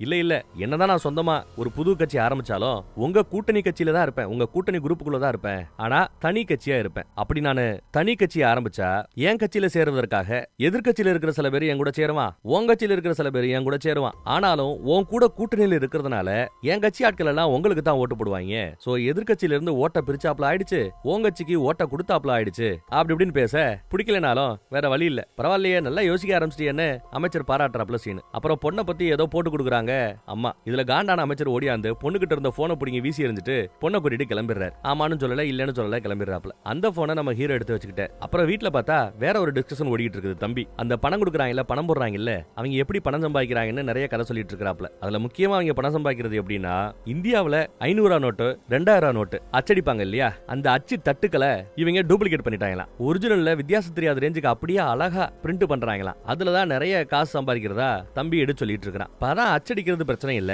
அது எப்படி இந்தியாக்குள்ள போகுதுன்னு நம்ம ஹீரோ விசாரிப்பான். அதுக்கு ஒரு பெரிய நெட்வொர்க் வேணும்னு கேட்கும்போது அதெல்லாம் ரொம்ப சிம்பிள் தாங்கிறான் தம்பி. பாகிஸ்தான்ல கராச்சில இருந்து கடல் மார்க்கமா கத்தாருக்கு போகுமா, அப்புறம் கத்தார்ல இருந்து விமான மார்க்கமா சரக்கு விமானங்களின் மூலமா நேபாளுக்கு போகுமா. நேபாளோட ஏர்போர்ட் அமைச்சர் அப்புறம் அமைச்சரோட பையன் அவங்க அந்த பணத்தை எல்லை தாண்டி இந்தியாக்குள்ள கொண்டு வந்து சேர்த்துருவாங்களாம். உத்தரப்பிரதேசத்துல கொண்டு வந்து சேர்ப்பாங்களாம். உத்தரப்பிரதேச மாநிலத்துல எல்லாமே பணப்புழக்கம் அதிகமாக இருக்கிற ஏரியா. அங்க பணம் போய் சேர்ந்துரும். நல்ல பணத்தோட கள்ள பணமும் கலந்து கொடுக்கறதுனால வித்தியாசம் கண்டுபிடிக்க முடியாதுங்கிறாப்ல. இதுதான் நெட்வொர்க்குங்கிறத நம்ம ஹீரோ தெரிஞ்சுக்கிட்டார். அதை கேட்டு நம்ம ஹீரோ யோசிப்பான். என்னடா யோசிக்கிற சொல்றாங்கிறாரு நம்ம ரஹ்மான். இல்ல அரசியல்வாதி கூட பேசிட்டு இருந்தா மட்டும் பத்தாது, பணம் போடுற முதலாளிய கூடயும் நம்ம பழக்கம் வச்சுக்கணும்னு அட்வைஸ் கொடுப்பாப்ல, ஐடியா கொடுப்பாப்ல. அதுல இம்ப்ரெஸ் ஆகி நம்ம வயலுக்கு ஒரு 2 வீலரை பரிசா கொடுக்குறாங்க. அந்த வண்டி எடுத்துட்டு முதல் ஆளு நம்மால எங்க போய் யார போய் பாக்குறான்னு பாருங்க. ஒரு பார்ட்டி நடக்கிறதுல வெளியில போய் நிக்கிறான். பார்ட்டிக்குள்ள அமைச்சர் பொண்ணு டான்ஸ் ஆடிக்கிட்டு இருக்குது.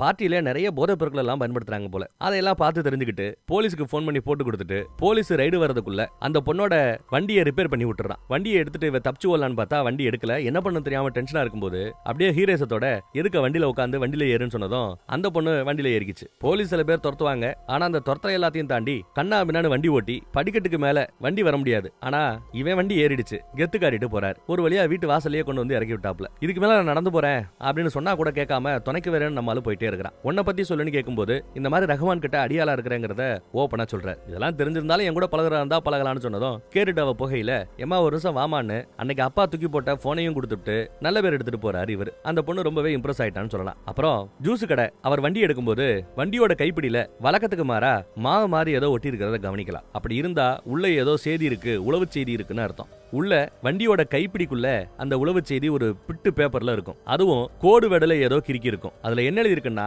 500 ரூபாய் 1000 ரூபாய் கள்ள நோட்டுகள் அடிப்பதற்கான அச்சு இந்த முதலாளிங்க கிட்ட சிக்கி இருக்குன்னு எழுதி இருக்குது. அதை படிச்சதும் வாயில போட்டு மென்னுட்டாரு, முழுங்கி முழுங்கிட்டாரு. இப்போ இந்த மேட்டர் நம்ம மாதவனுக்கு வந்து சேருது. வித்தியாசம் தெரியாத ரேஞ்சுக்கு இவ்வளவு அழகா தத்ரூபமா எப்படி அவங்க அச்சடிக்கிறானுங்க அப்படின்னு மாதவனுக்கே ஆச்சரியம். ஏன்னா அவர்கிட்ட ஒரு கல்நோட்டு இருக்குது, அதை பார்த்து கூட அவரால் அந்த கல்நோட்டு கண்டுபிடிக்க முடியாத ரேஞ்சுக்கு இருக்குது. அது எப்படி ரூட்ல வருது அப்படிங்கறத நம்ம ஹீரோ அன்னைக்கு கத்துக்கிட்டால அந்த இன்ஃபர்மேஷன் இங்க வந்திருக்குது. ஆனா உத்தரப்பிரதேசத்துல கடைசியா இந்த பணம் வந்து கலக்குதுல்ல, அந்த இடத்துல வச்சு அவங்கள ஒரு வழி பண்ணலாமேனு மாதவனுக்கு என்ன உண்டு. ஆனா உத்தரப்பிரதேச மாநிலம் இப்போ நாட்டுக்கு நல்லது பண்றதை விட தனக்கு நல்லது பண்றதுக்காக தான் வேலை செய்யுது. இந்த சமயத்துல நம்மளால எதுவும் செய்ய முடியாது, சரியான அரசாங்கம் வரட்டும் வச்சு செய்யலாம் அப்படிங்கிறாரு மாதவன். அதுவரை காத்துதான் இருக்கணும், வேற வழி இல்லங்கிறாப்ல. இருக்கிற எவிடன்ஸ் எல்லாம் கலெக்ட் பண்ணி வைங்க, நாட்டை பத்தி யோசிக்கிற ஒரு தலைவர் வரட்டும், அப்புறம் பாத்துக்கலாங்கிறாரு மாதவன். அந்த பக்கம் முதலாளிகளோட பழகிறதுக்காக அப்படின்னு நம்ம போய் ஒரு ஐடியா கொடுத்தான்ல, சோ முதலாளிகளை பாக்குறதுக்காகன்னு அப்பாயின்மெண்ட் கேட்டு நம்ம ஆட்கள் வந்திருக்காங்க. முதலாளிகளோட இடத்துல இந்திய நோட்டுகள் எல்லாம் எப்படி அச்சடிக்கப்படுகிறதுன்னு பாருங்க. முட்டை முட்டையா பெருசு பெருசா வச்சிருக்காங்க. இன்னும் பெரிய பெரிய நெட்வொர்க்கோட எல்லாம் முதலாளி லிங்க் பண்ணி விடுறாரு. இதுல ஒரு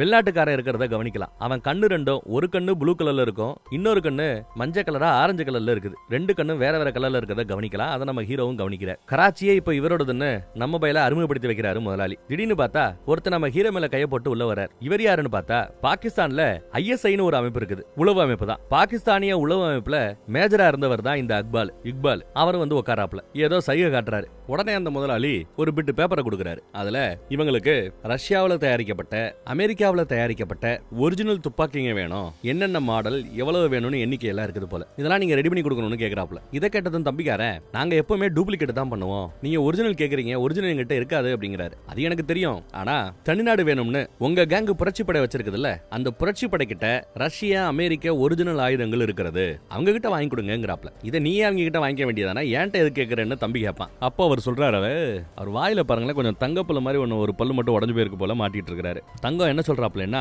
ஏற்கனவே நீங்க தனிநாடு வேணும்னு போராடிக்கிட்டு இருக்கீங்க எங்களை எதிர்த்து, இதுல நானே உங்ககிட்ட வந்து எனக்கு அமெரிக்கால ரஷ்யால தயாரிக்கப்பட்ட ஆயுதங்களை கொடுங்கன்னு கேட்டா எப்படி உங்க ஆட்கள் ஒத்துப்பாங்க? ஆனா உனக்கு உங்க ஆட்களோட அந்த புரட்சி படையில ஒரு நல்ல பேர் இருக்கு, நீ கேட்டா அவங்க செய்வாங்க, எனக்கு வேணும் அப்படின்னு கேக்குறாப்ல.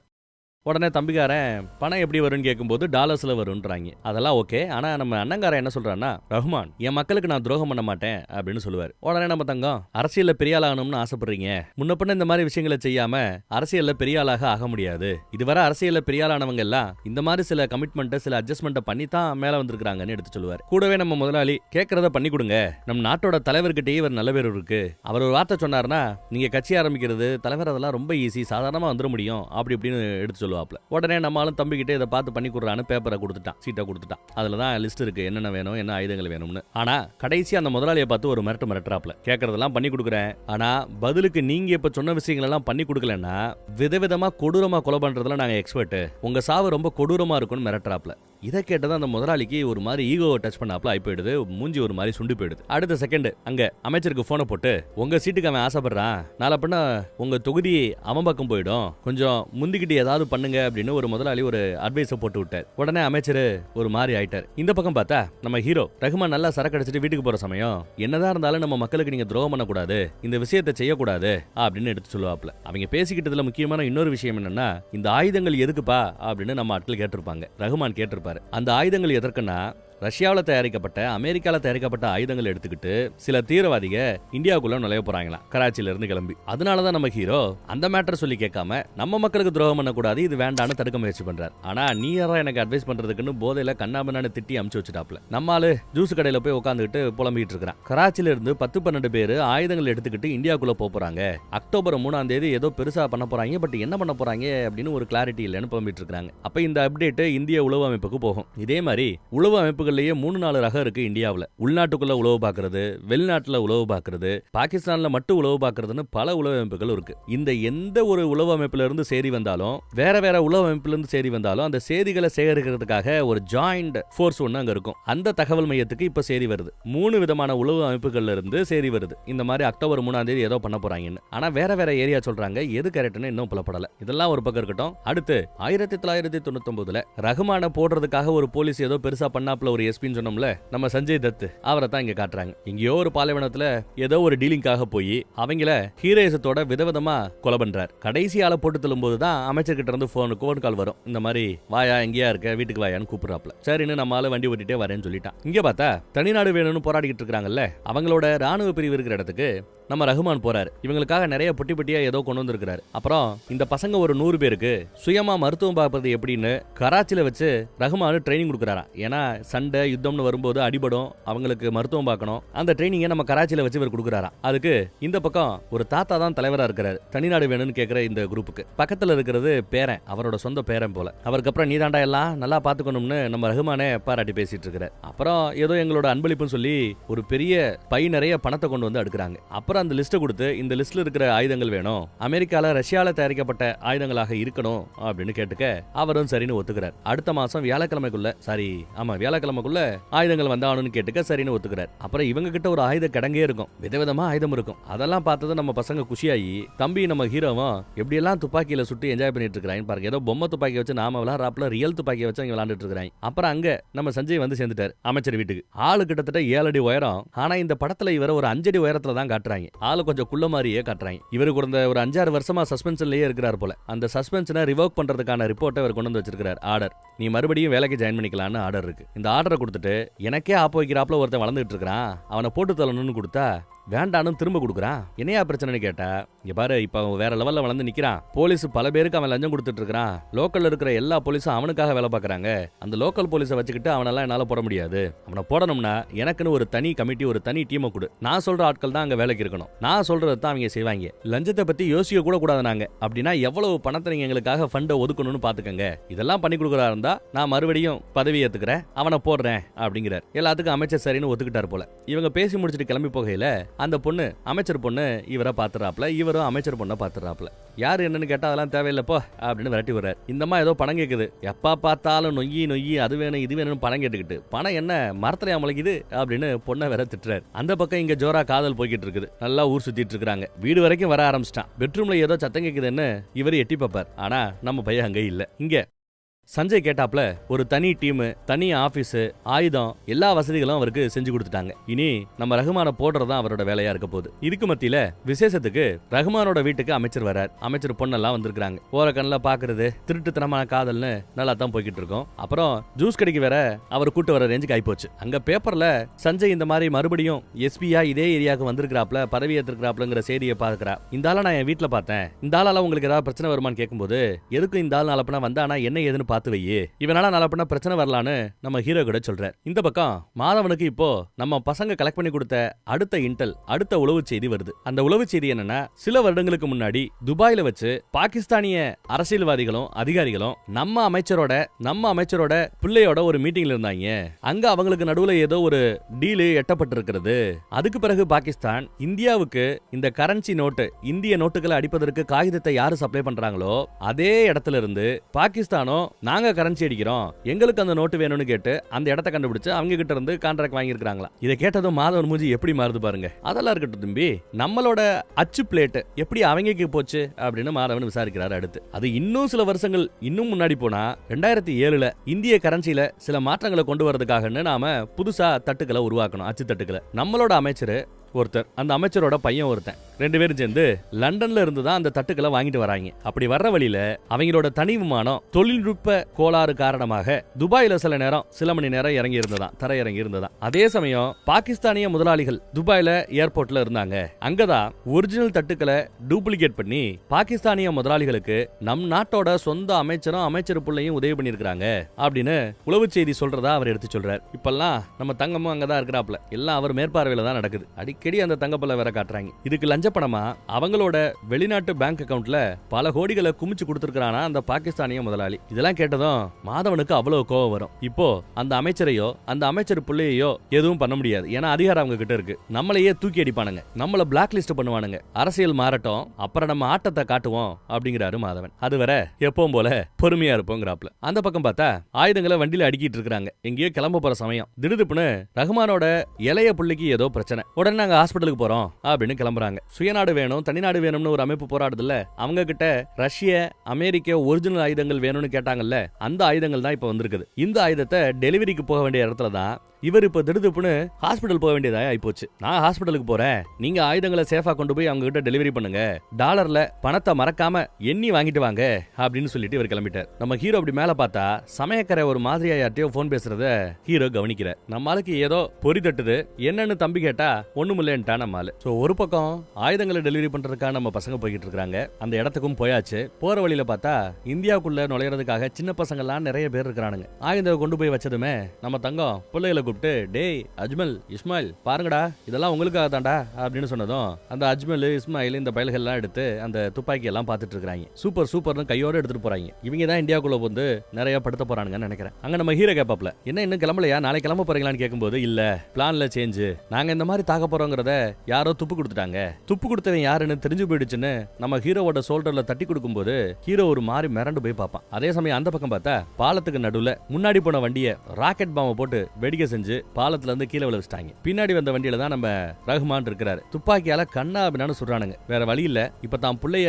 பொண்டாட்டிய காப்பாத்தணும்னா இங்க இருக்கிற அடியாட்களை பின்னாடி வழியா ஓடி போயிருங்கடா, தப்பிச்சிருங்கடான்னு விரட்டி விடணும். அதே மாதிரி விரட்டி விட்டாரு. பசங்க ஓடிட்டானுங்க. அப்புறம் தான் மட்டும் எந்திரிச்சு போய் சரணடையணும். அப்படி போயிட்டாங்கன்னா வண்டிக்குள்ள இருக்கிறது ஒன்லி பொண்டாட்டி புள்ள. இவங்கள போலீஸ்காரங்க எதுவும் செய்ய மாட்டாங்கன்னு ஒரு நம்பிக்கை. அதனால இவர் இறங்கி அரெஸ்ட் ஆகி வாண்டடா போய் அரெஸ்ட் ஆறாரு. பிள்ளைக்காக சண்டை போடாம சரணடைகிறார். அந்த பக்கம் உளவாளியை கண்டுபிடிச்சதா சொன்னார்ல தங்கம், கூட்டு போறாங்க இந்த ரூமுக்கு. உள்ள போய் பார்த்தா நிறைய உளவு அமைப்பு இருக்குன்னு சொன்னோம். அந்த வேற ஒரு இந்திய உளவு அமைப்பை சேர்ந்த யாரோ ஒருத்த மாட்டிக்கிட்டான்னு நினைக்கிறேன். அந்த பேல படுக்க போட்டு மீனுக்கு தூண்டில் கட்டுறாப்ல அந்த மீனு முள்ள உடம்பு முழுக்க சொருகி ரொம்ப கோரமா சித்திரவதை பண்ணிக்கிட்டு இருக்கிறான் ஒருத்தன். இது பத்தாதுன்னு மூஞ்சில சொருகி இருக்கிற அந்த கொக்கிகளை மொத்தமா பிடிச்சி இழுக்கு பாருங்க, அப்படியே சித்திரவதை அனுபவிக்கிறார் அவர். இவ்வளவு சித்திரவதை பண்ணாதான் இவங்க கிட்ட இருந்து உண்மையை வர வைக்க முடியும். இந்திய உளவாளிகள் கிட்ட இருந்து அவ்வளவு ஈஸியா உண்மைகளை வர வைக்க முடியாதுன்னு சொல்லி இவ்வளவு கொடூரத்தை நடத்திக்கிட்டு இருக்கிறார். ஒரு கட்டத்துல மொத்தத்தையும் பிச்சு இழுக்கும் போது மூஞ்சியே பிஞ்சிட்டு வெளியில வருது. அது பத்தாதுன்னு சங்கிலியில போட்டு அடி அடின்னு அடிச்சிட்டு இருக்கிறார். கோரத்தின் உச்சமா தான் இருக்குது எல்லாமே. இதெல்லாம் பார்த்து நம்ம ஹீரோ ஒரு செகண்ட் அப்படியே கனத்த ஒரு மாதிரி ஆயிட்டான். இந்த பயல வேன்ல தூக்கி போட்டு கூட்டு போயிட்டு இருக்காங்க. எங்கேயோ போற வழியிலேயே அடி அடின்னு அடிக்க சொல்றாரு. போலீஸ்காரங்க எல்லாம் சேர்ந்து அடிக்கிறாங்க. அந்த பக்கம் தப்பிச்சு போன போலீஸ் கிட்ட இருந்து தப்பிச்சு போன ரெண்டு பசங்க தம்பிகாரனுக்கு போனை போட்டு இந்த மாதிரி அரெஸ்ட் பண்ணிட்டாங்க, உடனே அமைச்சர்கிட்ட பேசுங்க அப்படின்னு அப்டேட் கொடுக்க, உடனே தம்பிகாரன் அமைச்சருக்கு போனை போடுறான். அமைச்சர் ஜாலியா ஃபுட்பால் மேட்ச் பார்த்துட்டு இருக்காரு. என்னப்பான்னு கேட்க, இந்த மாதிரி அரெஸ்ட் பண்ணிட்டான் அந்த எஸ்பி, உடனே ரிலீஸ் பண்ணணும், ஏதாவது வழி பண்ணுங்கன்னு சொன்னதும், அப்படியாப்பா நான் இருக்கிறல்ல, நீ என் புள்ள மாதிரி நீ ஒன்னும் கலப்படாத, நான் பாத்துக்கிறேன்னு போனை வச்சுட்டு மறுபடியும் மேட்ச் பார்க்க ஆரம்பிச்சிட்டார். அமைச்சர் இருக்கிறாரு, காப்பாத்திவாருன்னு நம்பிட்டு இருக்கிறான். நம்ம ஹீரோவுக்கு இப்ப மறுபடியும் ஞாபகம் வருது, சமயக்காரன் ஏதோ போன் பண்ணானே, அவன் மேல சந்தேகம் வருதுன்னு உடனே வீட்டுக்கு போ அப்படின்னு சொல்லி வீட்டுக்கு போக சொல்ல வண்டி வீட்டுக்கு வந்துருச்சு. வீட்டுக்கு வந்ததும் அந்த சமயக்காரனை இழுத்து போட்டு அடி அடின்னு அடிக்கிறான். குழந்தையோட சாப்பாட்டுல என்னத்தையோ கலந்து கொடுத்துருக்கிற, குழந்தைக்கு என்ன காரணம், அதுக்கு நீ தான் காரணம் சொல்றான்னு கேட்கும்போது அவன் சொல்ல வைக்கிறேன்னு சொல்லி டேபிள் மேல கைய வச்சு ஒவ்வொரு வரடா உடைக்கிறார். கதறிக்கிட்டு கத்திட்டு சொல்லிடுறான், என்ன மன்னிச்சிருங்க, ஏதோ ஒரு லிக்யூட கொடுத்து பால்ல கலந்து கொடுக்க சொன்னாங்க, கலந்து கொடுத்துட்டேன்னு சொல்லுவான். இதை பார்த்ததும் தம்பிகாரனுக்கு பயங்கர கோவம் வரும். எப்பறம் எங்க அண்ணனுக்கு நீ ப்ரோகம்லாம் சொல்லிவிட்டு தரத்தரனை இழுத்து கொண்டு போய் துப்பாக்கியால தொட போற அந்த ஒரு தருணம். இந்த பக்கம் நம்ம ஹீரோவுக்கு கால் வருது. யாருகிட்ட இருந்து? அமைச்சரோட பொண்ணுகிட்ட இருந்து. அந்த எஸ்பியையும் எங்க அப்பனையும் வேவு பார்க்க சொன்னேன்ல, நான் எந்த லெவலுக்கு வேவு பார்த்து வச்சிருக்கிறேன்னு வாட்ஸ்அப்ல பாரு, உனக்கு தெரியும்னு எதையும் அனுப்பிச்சு வைக்கிறான். இவனும் அதை பார்த்துட்டு அடுத்த நொடி, இங்க பாரு உடனே வீட்டுக்கு போ, போனை ஆஃப் பண்ணி வை, அமைதியா அங்கேயே இரு அப்படின்னு சொல்லிட்டு இருக்கும்போது துப்பாக்கி சுடுற சத்தம். எஸ், சமயக்காரனை கொன்னுட்டான் தம்பி. அந்த பொண்ணு சத்தத்தை கேட்டு பயந்துருச்சு. வீட்டுக்கு போ அப்படின்னு சொல்லிட்டு காலை கட் பண்ணிட்டாங்க. இந்த பக்கம் இந்த பேல என்கவுண்டர் பண்றதுக்காக ஒரு காட்டு பக்கமா ரஹ்மான கூட்டிட்டு போய்கிட்டு இருக்கிறான் எஸ்பி. அந்த பக்கம் அமைச்சருக்கு ஏதோ ஒரு மெசேஜ் போகுது. என்னடானா அமைச்சர் ஓபன் பண்ணி பாக்குறாரு. பார்த்தா ஷாக். ரஹ்மான போட்டு தள்ளுறதுக்காக 3 பேர் சேர்ந்து கூட்டு சதி பண்ணிட்டு இருக்காங்க. ஒன்னு அமைச்சர், இன்னொன்னு நம்ம எஸ்பி, அப்புறம் மூணாவதா ஒருத்தர் இருக்கிறான் பாத்தீங்களா புதுசா, அதுக்கு பேர் என்னது, சுருட்டடிச்சுக்கிட்டு. இந்த சுருட்டடிச்சுட்டு இருக்கிற ஆளு எதிர்கட்சிக்காக வேலை பார்க்கக்கூடிய ரவுடி. ரஹ்மானோட ஏரியாவை தான் ஆளணும், கராச்சியை தான் ஆளணும்னு ஆசைப்படக்கூடிய ஒரு ரவுடி. அவன் தான் அந்த சின்ன பையனோட பால்ல எது கலக்க சொல்லி சமயக்காரனுக்கு பணம் கொடுத்து இந்த வேலையை பார்க்க சொன்னது. ரஹ்மான் செத்துட்டா ஏரியாவை தன்வசப்படுத்திடலாம், இதுதான் அவரோட திட்டம். அதுக்காக அரசியல்வாதி, ரவுடி, போலீஸ்கார 3 பேரும் ஒண்ணு சேர்ந்திருக்காங்க. இத அமைச்சர் பொண்ணு வீடியோ எடுத்திருக்கு ரகசியமா. இதை பார்த்ததும் அமைச்சர் ஆடி போயிட்டார். பத்தாவதுக்கு பொண்ணை வேற போனை சுவிட்ச் ஆஃப் பண்ணி போட்டு வீட்லயே ஒளிஞ்சிருன்னு சொல்லியிருந்தா இல்லையா, அது வசதியா போயிடுச்சு. என்ன சொல்றான் பாரு, உன் பொண்ணை வேற நான் கடத்திட்டேன், பாலத்துக்கு மேல எங்க அண்ணன் நல்லபடியா உயிரோட கொண்டு வந்து ஒப்படைக்கணும் அப்படின்னு மிரட்டுறாப்ல. உடனே அமைச்சர் பயந்து போய் இதே வீடியோவை நம்ம போலீஸ்காரனுக்கு அமுச்சு விட்டுட்டு, டேய் அவசரப்படாதரா வீடியோவை பாரு அப்படிங்கிறாப்ல. வீடியோவை பார்த்தா இந்த மாதிரி இருக்குன்னு தெரியுது. பத்தாவதுக்கு என் பொண்ணை வேற கடத்திட்டாங்க, எதுவும் செஞ்சிடாதான்னு பேசிட்டு இருக்கும்போது ஹலோ ஹலோ ஒன்னும் கேட்கலன்னு காலை கட் பண்ணிட்டாங்க. ஒரு முடிவா தான் இருக்கிறான், என்ன நடந்தாலும் பரவாயில்ல அண்ணனை போனோம்னு முடிவு பண்ணிட்டான் போல. அமைச்சர் நம்ம ஆளுக்கு போனை போட்டு பேசிட்டு பேசிட்டு இருக்கும்போதே போனை கட் பண்ணிட்டான். ஒன்னும் பண்ண முடியாதுன்னு புலம்புறாரு. என் பொண்ணை எதுவும் பண்ணிடாதுன்னு கெஞ்சுறாரு. அதெல்லாம் இருக்கட்டும், இந்த ஸ்பெஷல் ஃபோர்ஸ்னு ஒன்னு உருவாக்கி இருக்கீங்களே, இது இருக்கிற இடம் எது, அதோட அட்ரஸ் எனக்கு வேணும் சொல்லுன்னு அந்த அட்ரஸை கேட்டு தெரிஞ்சுக்கிட்டு அந்த அட்ரஸுக்கு ஒரு லேடி போறாப்ல போறாங்க. போலீஸ்கார அம்மா இந்த பக்கமெல்லாம் அங்கிட்டு வரக்கூடாதுமா போமா அப்படின்னு சொல்லும்போது பார்த்தா பின்னாடி ஃபுல்லா நம்ம பசங்க மொத்த பேரையும் ரவுண்டு கட்டி பிடிச்சு 40 பேரை தலைகீழா கட்டி அதுவும் ஃபேன்ல கட்டி தொங்க விட்டு மேல பெட்ரோலை ஊத்தி நெருப்ப பொருத்துவாரு அணைச்சுவாரு இப்படியே மிரட்டிட்டு இருக்கிறாப்ல. இந்த வீடியோ இப்ப அவருக்கு போகுது. போலீஸ்காரங்க எல்லா பேருக்குமே போகுது. பக்கத்துல இருக்கிற ஒரு முக்கியமான அதிகாரிக்கும் போகுது. என்னடா நம்ம பசங்க அலற சத்தம் கேக்குதுன்னு சுடுறதை விட்டு அவர் கவனிக்கிறார். எல்லாரும் இந்த மாதிரி ரவுண்டு கட்டி நிப்பாட்டி வச்சிருக்காங்க. இவன் வேற நெருப்ப அணைச்சு விளையாண்டுகிட்டு இருக்கான். ஃபேனை வேற போட்டு விட்டாங்க. சுத்துன்னு சுத்திக்கிட்டு இருக்குது. அங்க ஒருத்தர் செத்தா உங்க ஆளுங்க 40 பேரை நாங்க இங்க எரிச்சிருவோம் அப்படின்னு மிரட்டுறான் நம்ம ஹீரோ. வேற வழி இல்ல. ஏன்னா இவருக்கு வேண்டப்பட்ட ஆட்களா தான் இந்த ஸ்பெஷல் போர்ஸ்ல போட்டு விட்டுருக்காரு நம்ம சஞ்சய். அதனால அவங்களுக்காக இறங்கி வந்து தான் ஆகணும். எதிர்பார்த்தாப்லயே நம்ம ஹீரோ சொன்ன அந்த பாலத்துல ஒரு பக்கம் இவங்க, இன்னொரு பக்கம் போலீஸ். ரஹ்மான் இறங்கி கெத்தா போலீஸ்காரங்களை அசிங்கப்படுத்துறாப்ல காரி துப்பிட்டு வரார். டீமோட ஐக்கியம் ஆயிட்டார். அதே சமயம் எவன்டா அவன் நெருப்பு அணைச்சு என்கிட்ட விளாண்டுட்டு இருந்தது அப்படின்னு கேட்க நம்ம ஆளு முன்னாடி வரான். நீ அணைச்சது தம்மா தூண்டு தீ பொரிய ஒட்டுமொத்த நாட்டையுமே எரிக்கிற அளவுக்கு ஆக்ரோஷம் என்கிட்ட இருக்குது, என்கிட்டலாம் வச்சுக்காதன்னு சீனை போட்டு மிரட்டிட்டு அமுச்சு வைக்கிறாரு நம்ம போலீஸ்கார. கற்பனா வீட்டுக்கு முன்னாடி ஏகப்பட்ட ரவுடிஸ்க ஒன்னா இருக்கிறானுங்க. கொண்டாடிக்கிட்டு இருக்கிறாங்க. 2 பேரை தூக்கி வச்சு, ஒன்னு தம்பிய இன்னொன்னு நம்ம ஹீரோவை. மேல இருந்து ரஹ்மான் பார்த்துட்டு நம்ம பையில மேல வர சொல்றாரு. மேல வந்தா ரஹ்மான் ஒய்ஃபு கூட நம்ம ஹீரோவை இப்போ பரவாயில்ல அப்படின்னு நன்றியோட பாத்துட்டு போறாங்க. ரஹ்மானும் நம்ம ஹீரோவை கட்டி பிடிச்சு யாரா நீ எங்க இருந்துடா வந்த தங்கன்னு பாராட்டுறாரு. அப்புறம் அந்த போலீஸ் ஃபோர்ஸ் இருக்கிற இடத்தை எப்படியா கண்டுபிடிச்ச அப்படின்னு விசாரிக்கும் போது அமைச்சர் தான் சொன்னதா நான் சுக்கா முடிச்சிட்டான். ஆனா அமைச்சர்கள் சிம்மாசனத்துக்கு ஆசைப்படக்கூடியவங்க எப்ப வேணா நம்மளை கவுத்தி விடுவாங்களே, அவன் எனக்கு ஒரு உதவி செய்யணும் அப்படின்னு கேட்கும்போது முந்திக்கிட்டு நம்ம தம்பிக்காரன் அமைச்சர் பொண்ணை வேண்டாவடிச்சிட்டு இருக்கிறான். அமைச்சர் பொண்ணு கூட இப்போ நம்ம ஹீரோ வீட்டுல தான் இருக்குது அப்படின்னு சொல்றான். போனை சுவிட்ச் ஆஃப் பண்ணிட்டு வீட்டுக்கு போகணும் சொன்னான்னு நம்ம சொன்னோம். வீடுன்னு அவன் சொன்னது இவனோட வீட்டுக்கு போல. திரும்ப அந்த பொண்ணு தான் வீட்டுக்கு போறதா ஐடியாவே இல்ல போல. லவ்வா இல்ல ஏதாவது டைம் பாஸ் ஆனு கேட்க இல்ல லவ் தான் அப்படிங்கிறான். அப்புறம் வீட்டுக்கு வந்து பார்த்தா அந்த பொண்ணு இவன் கூட குடும்பம் நடத்துறதுக்கு தயாராக இருக்குது. இந்த பக்கம் ரஹ்மானோட கோபம். அமைச்சர் ஏதோ கடைசியில ஹெல்ப் பண்ணாரு, அமைச்சரை விட்டாச்சு. அந்த எஸ்பி போலீஸ்காரனையும் சுருட்டடிச்சிட்டு இருந்தான்ல, புள்ளைக்கு பால்ல ஏதோ கலந்து கொடுக்க சொன்னானே, அந்த ரவுடியையும் ஒரு வழி பண்ணணும்னு முடிவு பண்ணிட்டான். கட் பண்ணா பாகிஸ்தான் முதலாளிகளை பாக்குறதுக்காக ரஹ்மான் வந்திருக்கிறார். இதையெல்லாம் ஆரம்பிச்சு வச்சதே இந்த முதலாளி தாங்கிறது ரஹ்மானுக்கு தெரியுதோ என்னவோ தெரியல. பார்த்தா ஒட்டுமொத்த ஆட்கள் இங்க தான் இருக்காங்க. அமைச்சர் தவிர அத்தனை பேர் இங்க தான் இருக்காங்க. நியூஸ்ல ஏதோ ரொம்ப பரபரப்பா பார்த்து சந்தோஷப்பட்டு இருக்காங்க. நம்ம ஹீரோ மட்டும் தான் அதை பார்த்து ஷாக் ஆகுறாரு. என்னடா அப்படின்னு பார்த்தா அக்டோபர் 3ஆம் தேதி தீவிரவாதிகள் இந்தியாக்குள்ள வந்து அட்டாக் பண்றதா தானே செய்தி போச்சு. ஆனா நவம்பர் 28ஆம் தேதியே உள்ள புகுந்து மும்பைல தாஜ் ஹோட்டல் உட்பட பல இடங்கள்ல தாக்குதல் நடத்த ஆரம்பிச்சிட்டாங்க. நவம்பர் 26 28 பிளான் பண்ண டேட்டை விட ஒரு வாரத்துக்கு முன்னாடி முந்திக்கிட்டு தாக்குதல் நடத்தி இருக்காங்க.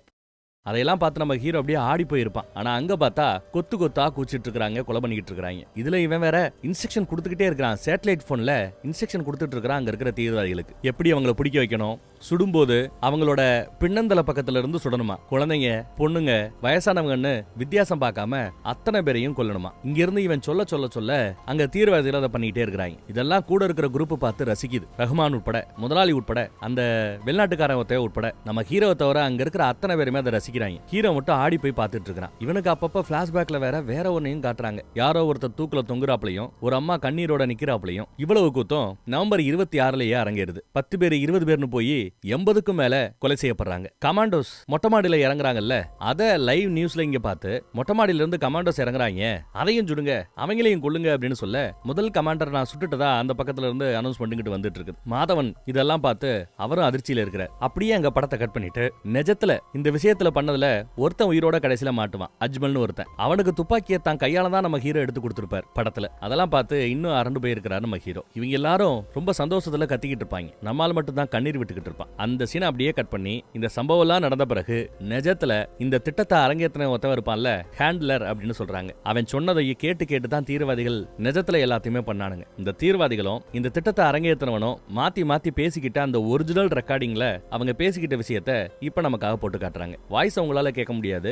பட் அவங்க பேசிக்கிட்ட விஷயத்தை சப்டைட்டில்ல உங்களால பார்க்க முடியும். பாருங்க எப்படி எல்லாம் குழந்தையில விடாத யாரையும் விடாதன்னு கொலை சொல்றாங்க, பின்னந்தலையை பார்த்து சுடு அப்படின்னு சொல்றாங்க, கமாண்டர்ஸ் சுட்டாச்சுன்னு அவன் சொல்றது. படத்துல நம்ம பாக்குற விஷயங்கள் எல்லாம் நிஜத்துல நடந்ததுங்கிறதா இன்னும் கோரம். அப்புறம் நம்ம ஹீரோ படு வேகமா வண்டி ஓடிட்டு எங்கேயோ போயிட்டு இருக்கிறார். ராத்திரி ஃபுல்லா எங்கேயோ ஒரு இடத்துல நம்ம ஜூஸ் கடைக்காரரை பார்த்துட்டு ரொம்ப ஆக்ரோஷமா பேசுறான். எப்படி நாம தான் செய்தி கொடுத்தோம்ல, தகவல் கொடுத்துட்டோம்ல, அதுக்கு பிறகு எப்படி இது நடந்ததுன்னு கேட்டா அக்டோபர் 3ஆம் தேதி தான் நடக்கும்னு நம்ம தகவல் கொடுத்தோம். ஆனா நவம்பர் 26லயே இது நடந்து போச்சு. போச்சு. 10க்கு நவம்பர் 26 அப்பயே இந்தியாவுல கிட்டத்தட்ட 306 இடங்கள்ல தாக்குதல் நடத்த இருக்கிறதா செய்தி வருது. 306 இடம்னா அதுல எந்த இடத்துல எங்க தாக்குவான்னு எப்படி சொல்ல முடியும்? இந்த மாதிரி எல்லாம் குழப்பி விட்டுட்டு தான் அதை நடத்தி இருக்கிறானுங்களா. பயங்கர கோவமா இருக்கிறான் நம்ம பையன். இவங்க ஒருத்தனையும் உயிரோட விட மாட்டேன். யார? நம்ம ரஹ்மான, அந்த போலீஸ்காரனை, நம்ம தங்கப்பல்லு, அவரு அந்த பாகிஸ்தான் முதலாளி, ஒருத்தரையும் விட மாட்டேன்னு லிஸ்ட் போட்டுட்டு இருக்கிறார். இங்க பாரு, அவசரப்படாத. நம்மள மாதிரி உளவாளிகளுக்கு பொறுமைதான் ரொம்ப முக்கியம். நீ ஏதாவது அவசரப்பட்டு பண்ணேன்னா அவங்க கிட்ட நீ மாட்டிப்ப. உன்ன மாதிரி ஒரு பெரிய உளவாளி அவங்க கிட்ட மாட்டிக்கிட்டாங்கிற செய்தியே நியூஸ்ல வெளியில வந்தா இந்தியாவுக்கு அது எவ்வளவு பெரிய அவமானம்னு யோசின்னு சொல்லிட்டு டைரி மாதிரி ஏதோ ஒண்ணு கையில கொடுக்குறாரு. அது என்னன்னு தெரியல. அதை நம்மால் வாங்கிட்டு வீட்டுக்கு வரான். வீட்டுக்கு வந்து பார்த்தா ராத்திரி ஃபுல்லா நீ எங்கடா இருந்த? என்ன தனியா விட்டல, உன்னை நம்பி நான் இங்க வீட்டுக்கு வந்தல, என் வீட்டை விட்டுட்டு வந்தல, என்ன இதுதான் நீ பாக்குற லட்சணமா அப்படி இப்படின்னு கேட்டு சண்டை போடுறா, அடிக்கிறா. எவ கூட இருந்துன்னு கூட கேட்கறா. நம்மால் அப்படியே கோவமா திரும்பி பார்த்ததும் அந்த நொடி அவ பயந்து போயிடுறா. பாரு, இந்த ஒட்டுமொத்த கராச்சிக்கும் நான் ராஜாவாகணும். அதுவரை என் கூட இருக்கிறதா இருந்தா இரு. இந்த மாதிரி தொண கேள்வி கேட்கறதா இருந்தா கதவு திறந்திருக்குது, நீ எப்ப வேணாலும் வெளியில போலான்னு சொன்னதும் அந்த பொண்ணு அழுதுகிட்டே கதவு வரைக்கும் போனவ கதவை சாத்திட்டு இந்த பக்கம் திரும்பிட்டா. நான் இப்படித்தான் கேட்பேன், சண்டை போடுவேன், அதுக்காக வெளியில போக சொல்லுவியா? இதான் கடைசி, இதுக்கு மேல வெளியில போக சொன்னா அவ்வளவுதான் சொல்லி அவன் கட்டிப்பிடிக்க ஆரம்பிச்சிட்டா. கட் பண்ண பாகிஸ்தான் நாட்டோட அதிபர், ஆளுங்கட்சி தலைவர் இதே ஏரியால மக்களுக்கு முன்னாடி சொற்பொழிவாத்துறார். மக்களுக்கு முன்னாடி இதே தொகுதியில ஒரு காலத்துல நான் நின்னு எம்எல்ஏ ஆனேன். எனக்கு பிறகு இந்த அமைச்சர் எம்எல்ஏ ஆனார். எங்களுக்கு பிறகு இதே தொகுதியில இருந்து அடுத்து எம்எல்ஏ ஆக போறவர் புது கட்சி தொடங்கி இருக்கிற நம்ம ரஹ்மான் தான் அப்படின்னு திடீர் சர்ப்ரைஸ் கொடுத்துட்டாப்ல அதிபர். அமைச்சர் மூஞ்சி அப்படியே வாடி போச்சு. புது கட்சி, இவர் தான் தொகுதியில நிக்க போறாரு, கூட்டணியில இவர் தான் இருக்க போறாரு, நான் உங்களை ஜெயிக்க வைக்கிறதுக்காக போராடுவேன், அப்படி இப்படி நம்மளால வேற சொற்பொழி வாத்துறான். இவன் போஸ்டர் பேனர்னு கட்சி விஷயங்கள் எல்லாம் பறக்குதுங்க. எல்லாத்தையும் பார்த்து அமைச்சர் ரொம்ப கோவப்பட்டுட்டு முறைச்சுக்கிட்டே இருக்கிறார், எதுவும் பண்ண முடியாம. அதே நேரம் அந்த பக்கம் கைத்தட்டி இதை ரசிச்சுக்கிட்டு இருக்கிற நம்ம ஹீரோவை பார்த்து ஒரு முறை முறைக்கிறார். இவனால எல்லாம் நினைக்கிறாரோ என்னவோ தெரியல. நியூஸ்ல இந்த மேட்டரை கேள்விப்பட்டுட்டு இனிமே ரஹ்மானை எதுவும் பண்ண முடியாத கோவத்துல டிவியே தூக்கி போட்டு உடைக்கிறாரு இங்க போலீஸ்காரர் எஸ்பி. அந்த பக்கம் பார்த்தா நம்ம ஹீரோ ஏதோ எழுதிட்டு இருக்க கரெக்டா அந்த பொண்ணுகிட்ட வருவா. உடனே அவன் எழுதுறத நிப்பாட்டிட்டு அந்த பொண்ணை பக்கத்துல உட்கார வச்சுட்டு உங்க அப்பாவை நாளைக்கு டீ சாப்பிட கூப்பிடு அப்படிங்கிறான். இங்கேயா அப்படின்னு அவன் ஆச்சரியப்படுறான். கூப்பிடு அப்படின்னு சொல்றான். எதிர்பார்த்தாப்புல அடுத்த நாள் வந்து உட்காராருங்க. எடுத்ததும் வாய திறந்ததும் கண்ணா அப்படின்னு திட்டுறாரு. என் பொண்ணுக்கு 19 வயசு, உனக்கு ஒரு 30-32 வயசு இருக்குமா? 13 வயசு டிஃபரன்ஸ்ல கட்டிக்கிறியே, ஒரு சின்ன பொண்ணை ஏமாத்திருக்கிறியே, பேசி மயக்கிட்டு நீ பெரிய இவனா? நீ கக்கா கழுவிட்டு இருந்த உங்க அம்மா உனக்கு கக்கா கழுவிட்டு இருந்த காலகட்டத்தில இருந்து நான் அரசியல் பண்ணிட்டு இருக்கிறவன், எனக்கே நீ பாடம் நடத்துறியான்னு திட்டி தள்ள ஆரம்பிச்சிட்டார். பொறுமையா கேட்டுட்டு இருந்த நம்மால உங்க பதவியை பாதுகாக்கிறதுக்காக ரஹ்மானோட ஹெல்ப் தேவைப்பட்டுச்சு. அப்புறம் அந்த எஸ்பியோட ஹெல்ப் தேவைப்பட்டுச்சு. இப்போ எதிர்கட்சிக்காக வேலை பார்க்கிற அந்த சுருட்டடிக்கிறவன் அவனோட உதவி தேவைப்படுது. ஆனா ஏதோ ஒரு காலகட்டத்தில் இவங்க எல்லாம் உங்களை மிஞ்சி உங்களுக்கே ஆபத்தா உங்களுக்கே போட்டியா வந்து நிப்பாங்க. ஏன்னா அவங்களுக்கும் உனக்கும் எந்த ஒரு ரிலேஷன்ஷிப்பும் கிடையாது, ஒட்டு வரவு கிடையாது. ஆனா என்ன நீ உறவாக்கிக்க, உன் பதவி காப்பாற்றப்படும், உனக்காக நான் வேலை செய்வேன் அப்படின்னு சொன்னதோட மட்டும் இல்லாம அமைச்சர் பொண்ணு ரகசியமா ஒரு வீடியோ எடுத்திருந்தால ரஹ்மான போட்டு தள்ளுறதுக்காக அமைச்சர், போலீஸ், அந்த ரவுடி 3 பேரும் பிளான் பண்ணது. அந்த ஒரிஜினல் வீடியோவை இவர் கண்ணு முன்னாடியே டெலீட் பண்ணிட்டு மாமானு கூப்பிட அந்த பய மருமகன்னு ஓகே பண்ணிட்டாப்ல. பொண்ணுக்கு சந்தோஷம், ஓடியா வந்து கட்டி பிடிச்சுக்கிறா. தன் பதவிக்காக தான் பொண்ணையே விட்டு கொடுக்க தயாராயிட்டாரு அப்பா அமைச்சர்.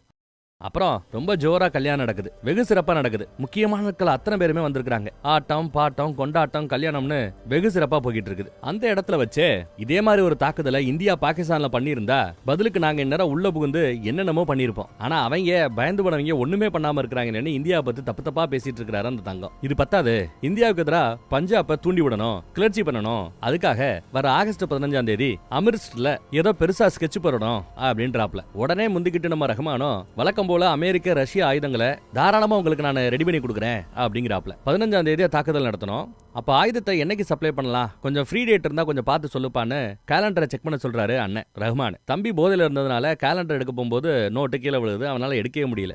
நீ என்னத்தை பார்த்து சொல்ல போற, நானே பார்த்து சொல்லுன்னு நம்ம ஹீரோ ஓபன் பண்றாரு. நல்லா செக் பண்ணு, என்னைக்கு ஃப்ரீ டேட் இருக்குதோ அன்னைக்கு டேட்டை செலக்ட் பண்ணுங்கிறாரு ரஹ்மான். 9ஆம் தேதி ரஹ்மான் ஏதோ ஒரு பைப் லைனை திறப்பு விழா பண்ணணும் போல, திறப்பு விழா ஏதோ நடத்தணும் போல. அன்னைக்கு ரொம்ப பிஸி அவர் இருந்தாலும் அதே டேட்டை செலக்ட் பண்றாரு நம்ம ஹீரோ. 9ஆம் தேதி நீங்க ஃப்ரீ தான், 9ஆம் தேதி டெலிவரி கொடுத்துடலாம் அப்படின்னு சொன்னதும் அவரும் நம்பி டெலிவரின்னு சொல்லிட்டாப்ல. அப்புறம் எல்லாரும் சேர்ந்து குரூப் போட்டோ எடுத்துக்கிறாங்க. கட் பண்ணா நைட்டு அந்த பொண்ணு தூங்கிட்டு இருக்க நம்ம ஜூஸ் கடைக்காரரு ஒரு நோட்டை கொடுத்தாருல, அந்த நோட்டை ஓபன் பண்ணி பார்த்தா ஃபுல்லா பிளாங்கா தான் இருக்குது, ஒண்ணுமே எழுதலையே, எதுக்கு எம்டி டைரி மாதிரி கொடுத்துருக்காப்லன்னு யோசிச்சா பக்கத்துல இருக்கிற ஒரு துணி, ஒரு லிக்விட் மாதிரி ஏதோ இருக்குது, அந்த கெமிக்கலை நோட்டு மேல தடவுனதும் உள்ள எழுதி இருக்கிற எழுத்துக்கள் தெரிய வருது. அதுல ரஹ்மான் பாயோட பேரை எழுதுறான். என்னத்த பண்ண காத்துட்டு இருக்கிறான்னு தெரியல. கட் பண்ணா பாகிஸ்தானிய புரட்சி படைக்கிட்ட தனிநாடு வேணும்னு கேட்டுட்டு இருக்காங்கல்ல, அவங்களோட தலைவர் அந்த தாத்தாவை பாக்குறதுக்காக போய் நிக்கிறாரு. ஏற்கனவே பேசினாப்ல ஆகஸ்ட் 9ஆம் தேதி 3 மணிக்குள்ள டெலிவரி வரணும், இதாங்க லிஸ்ட் கொடுக்குறாப்ல. சரின்னு சொல்லிட்டு அந்த பக்கத்துல பார்த்தா ஏகப்பட்ட குழந்தைகளை புதைச்சுக்கிட்டு இருக்காங்க. அவங்க தனிநாடு கேட்டு போராடிக்கிட்டு இருக்கிறவங்க. என்னாச்சு அப்படின்னு கேட்க, தனிநாடு கேட்கிற இவங்களோட கோரிக்கைக்கு செவி சேர்க்காம பாகிஸ்தானிய நாடு இவங்களை இனப்படுகொலை பண்ணுவதற்கு தயாராகி விட்டதான். இந்த பசங்க படிக்கிற ஸ்கூல்ல அவங்க குடிக்கிற தண்ணியில விஷத்தை கலந்து விட்டுருச்சு போல. யாரு? பாகிஸ்தானிய உளவாளி அமைப்பு. அதை குடிச்சுக்கிட்டு 60க்கும் மேற்பட்ட குழந்தைங்க செத்து போயிடுச்சான். அதை பார்த்ததும் நம்ம பையன் அரண்டு போறான். இப்போ கட் பண்ண பிறகு நாம ஆவலா எதிர்பார்க்கிற அந்த 9ஆம் தேதி இன்னைக்கு டேட்டுக்கு ரஹ்மான் ஏதோ கொலா தரப்பு விழாக்கு போகணும்ல, திறப்பு விழாவுக்கு அந்த விசேஷத்துல இருக்கிறார். அப்போன்னு பார்த்து தம்பிக்கு கால் வருது. யாருகிட்ட இருந்து? அந்த ஒரிஜினல் துப்பாக்கியில சப்ளை பண்ணுவார்ல புரட்சி பட, அவங்க கிட்ட இருந்து. நம்ம நாட்டோட எல்லையில டெலிவரிக்காக நான் வந்துட்டு இருக்கிறோம்னு. இவருக்கு ஞாபகமே இல்ல இன்னைக்கு டேட்டுக்கா. சரி பரவாயில்ல வாங்கன்னு கட் பண்ணிட்டு நம்ம ஹீரோட்ட விசாரிக்கிறான். என்ன இன்னைக்கு டேட்டுக்கு டெலிவரிங்கிறாங்கன்னு. ஆமா, என் கல்யாணத்தன்னைக்கு நம்ம பேசி முடிச்சோமே, நீ கூட போதையில இருந்தேன்னு சொன்னதும் சரி ஓகே அண்ணனை பாத்துக்கோ, நான் போய் ஆயுதத்தை கரெக்டா வாங்கிட்டு வரேன்னு சொல்லிட்டு கிளம்பிடுறாரு அவரு. அண்ணனை பிரிச்சாச்சு, அண்ணன் தம்பிகளை பிரிச்சாச்சு. தம்பி கிளம்பியாச்சா, அண்ணன் ஒரு வண்டியில முன்னாடி ஒரு பைக்குன்னு சொல்லி வண்டி முன்னோக்கி போயிட்டு இருக்குதுங்க. திறப்பு விழா முடிச்சுட்டு போற வழியில பார்த்தா பசங்க எல்லாம் நல்லா அசந்து தூங்கிட்டு இருக்காங்க. ரஹ்மான் பாயும் தான். இவங்களோட ஏரியாக்குள்ள போயிட்டா அப்புறம் ரஹ்மானை எதுவுமே பண்ண முடியாது. சோ ஏரியாக்குள்ள போறதுக்குள்ள ஒரு ரைட்டு திரும்புறதுக்கு வாய்ப்பு கிடைக்க, முன்னாடி 2 வீலர்ல போனவன் சிக்னல்ல மாட்டதும் நம்ம ஆளு ரைட்டு திரும்பிடுறாரு. வண்டி காட்டுக்குள்ள போயிட்டு இருக்குது. அதை பார்த்ததும் இவன் யூட்டர்ன் பண்ணிட்டு தான் வரணும். ரொம்ப தூரம் போய் யூட்டர்ன் பண்ணிட்டு காட்டு பக்கத்துல இவன் திரும்ப வரணும் அந்த பைக்ல போறவன். அதுக்குள்ள நம்மால காட்டுக்குள்ள வண்டி ஓடிட்டு போயிட்டே இருக்கிறான். போயிட்டே இருக்குது வண்டி. ஒரு கட்டத்துல அவர் லைட்டா முழிச்சிடுறாரு. பார்த்தா காட்டு பகுதியா இருக்குது. ஏன் நம்ம இந்த ரூட்ல போறோம்னு கேட்க, மெயின் ரோட்ல பாலத்துக்கிட்ட ஏதோ வேலை நடக்குது, டிராபிக்கா இருக்குது, அதனால இந்த பக்கத்துல போறதா சொல்றான். திரும்பி பார்த்தா பின்னாடி வண்டியை காணோம். முன்னாடி போக வேண்டிய 2 வீலர்காரன் அவனையும் காணோம். என்னடான்னு கேட்டா அவங்க சிக்னல்ல மாட்டிக்கிட்டதா சொல்றான். சரி என் தம்பி எங்க நடத்து கேட்டா, தம்பி இந்த ஆயுதங்களை டெலிவரி வாங்குறதுக்காக எல்லை பக்கம் போயிருக்கிறதா சொல்றான். இன்னைக்கு திறப்பு விழா இருக்கும்போது டேட் நம்ம கொடுக்க வாய்ப்பே இல்லையே இவர் ஆரம்பிப்பாரு. என் கல்யாணத்தப்ப நீங்க தான் சொன்னீங்க அப்படிங்கிறாங்க. என் கல்யாணத்தப்ப நீங்க தான் 9ஆம் தேதின்னு ஃபிக்ஸ் பண்ணீங்கன்னு சொல்றான். ஆனா அன்னைக்கு டேட்டுக்கு தம்பி தான் ஓவர் போதையில இருந்தான். அண்ணே ரஹ்மான் ஓரளவு நிதானத்துல இருந்தாரு. நல்லா ஞாபகம் இருக்குது. 9ஆம் தேதின்னு டேட்டை ஃபிக்ஸ் பண்ணது நம்ம ஹீரோ தான். அங்கேயே டவுட் வந்துருச்சு. லைட்டா கத்தி எடுத்து ரெடியா வச்சுக்கிட்டாரு. டே உச்சா போனும்டா வண்டியை நிப்பாட்டுறாங்கிறாப்ல. இன்னும் ஒரு 1/2 கிலோமீட்டர் அட்ஜஸ்ட் பண்ணிக்கங்க போயிடலாம்னு சொல்லிட்டு இவன் வண்டியை அழுத்தி போயிட்டே இருக்கிறான். அப்போ இவர் முடிவே பண்ணிட்டாரு. 1/2 கிலோமீட்டர் தூரத்துல நம்ம எஸ்பி இருக்கிறான் போல, துரோகம் பண்ண போறாப்ல புரிஞ்சுக்கிட்டாப்ல. வண்டியை நிறுத்துறா அப்படின்னு சண்டை போட ஆரம்பிச்சிட்டார். பதிலுக்கு இவன் சமாளிச்சுக்கிட்டு வண்டியை ஓட்டிட்டு இருக்கிறான். வண்டியை நிறுத்தவே இல்லை. இதுக்கடையில தூங்கிட்டு இருந்தவங்க முழிச்சிட்டாங்க.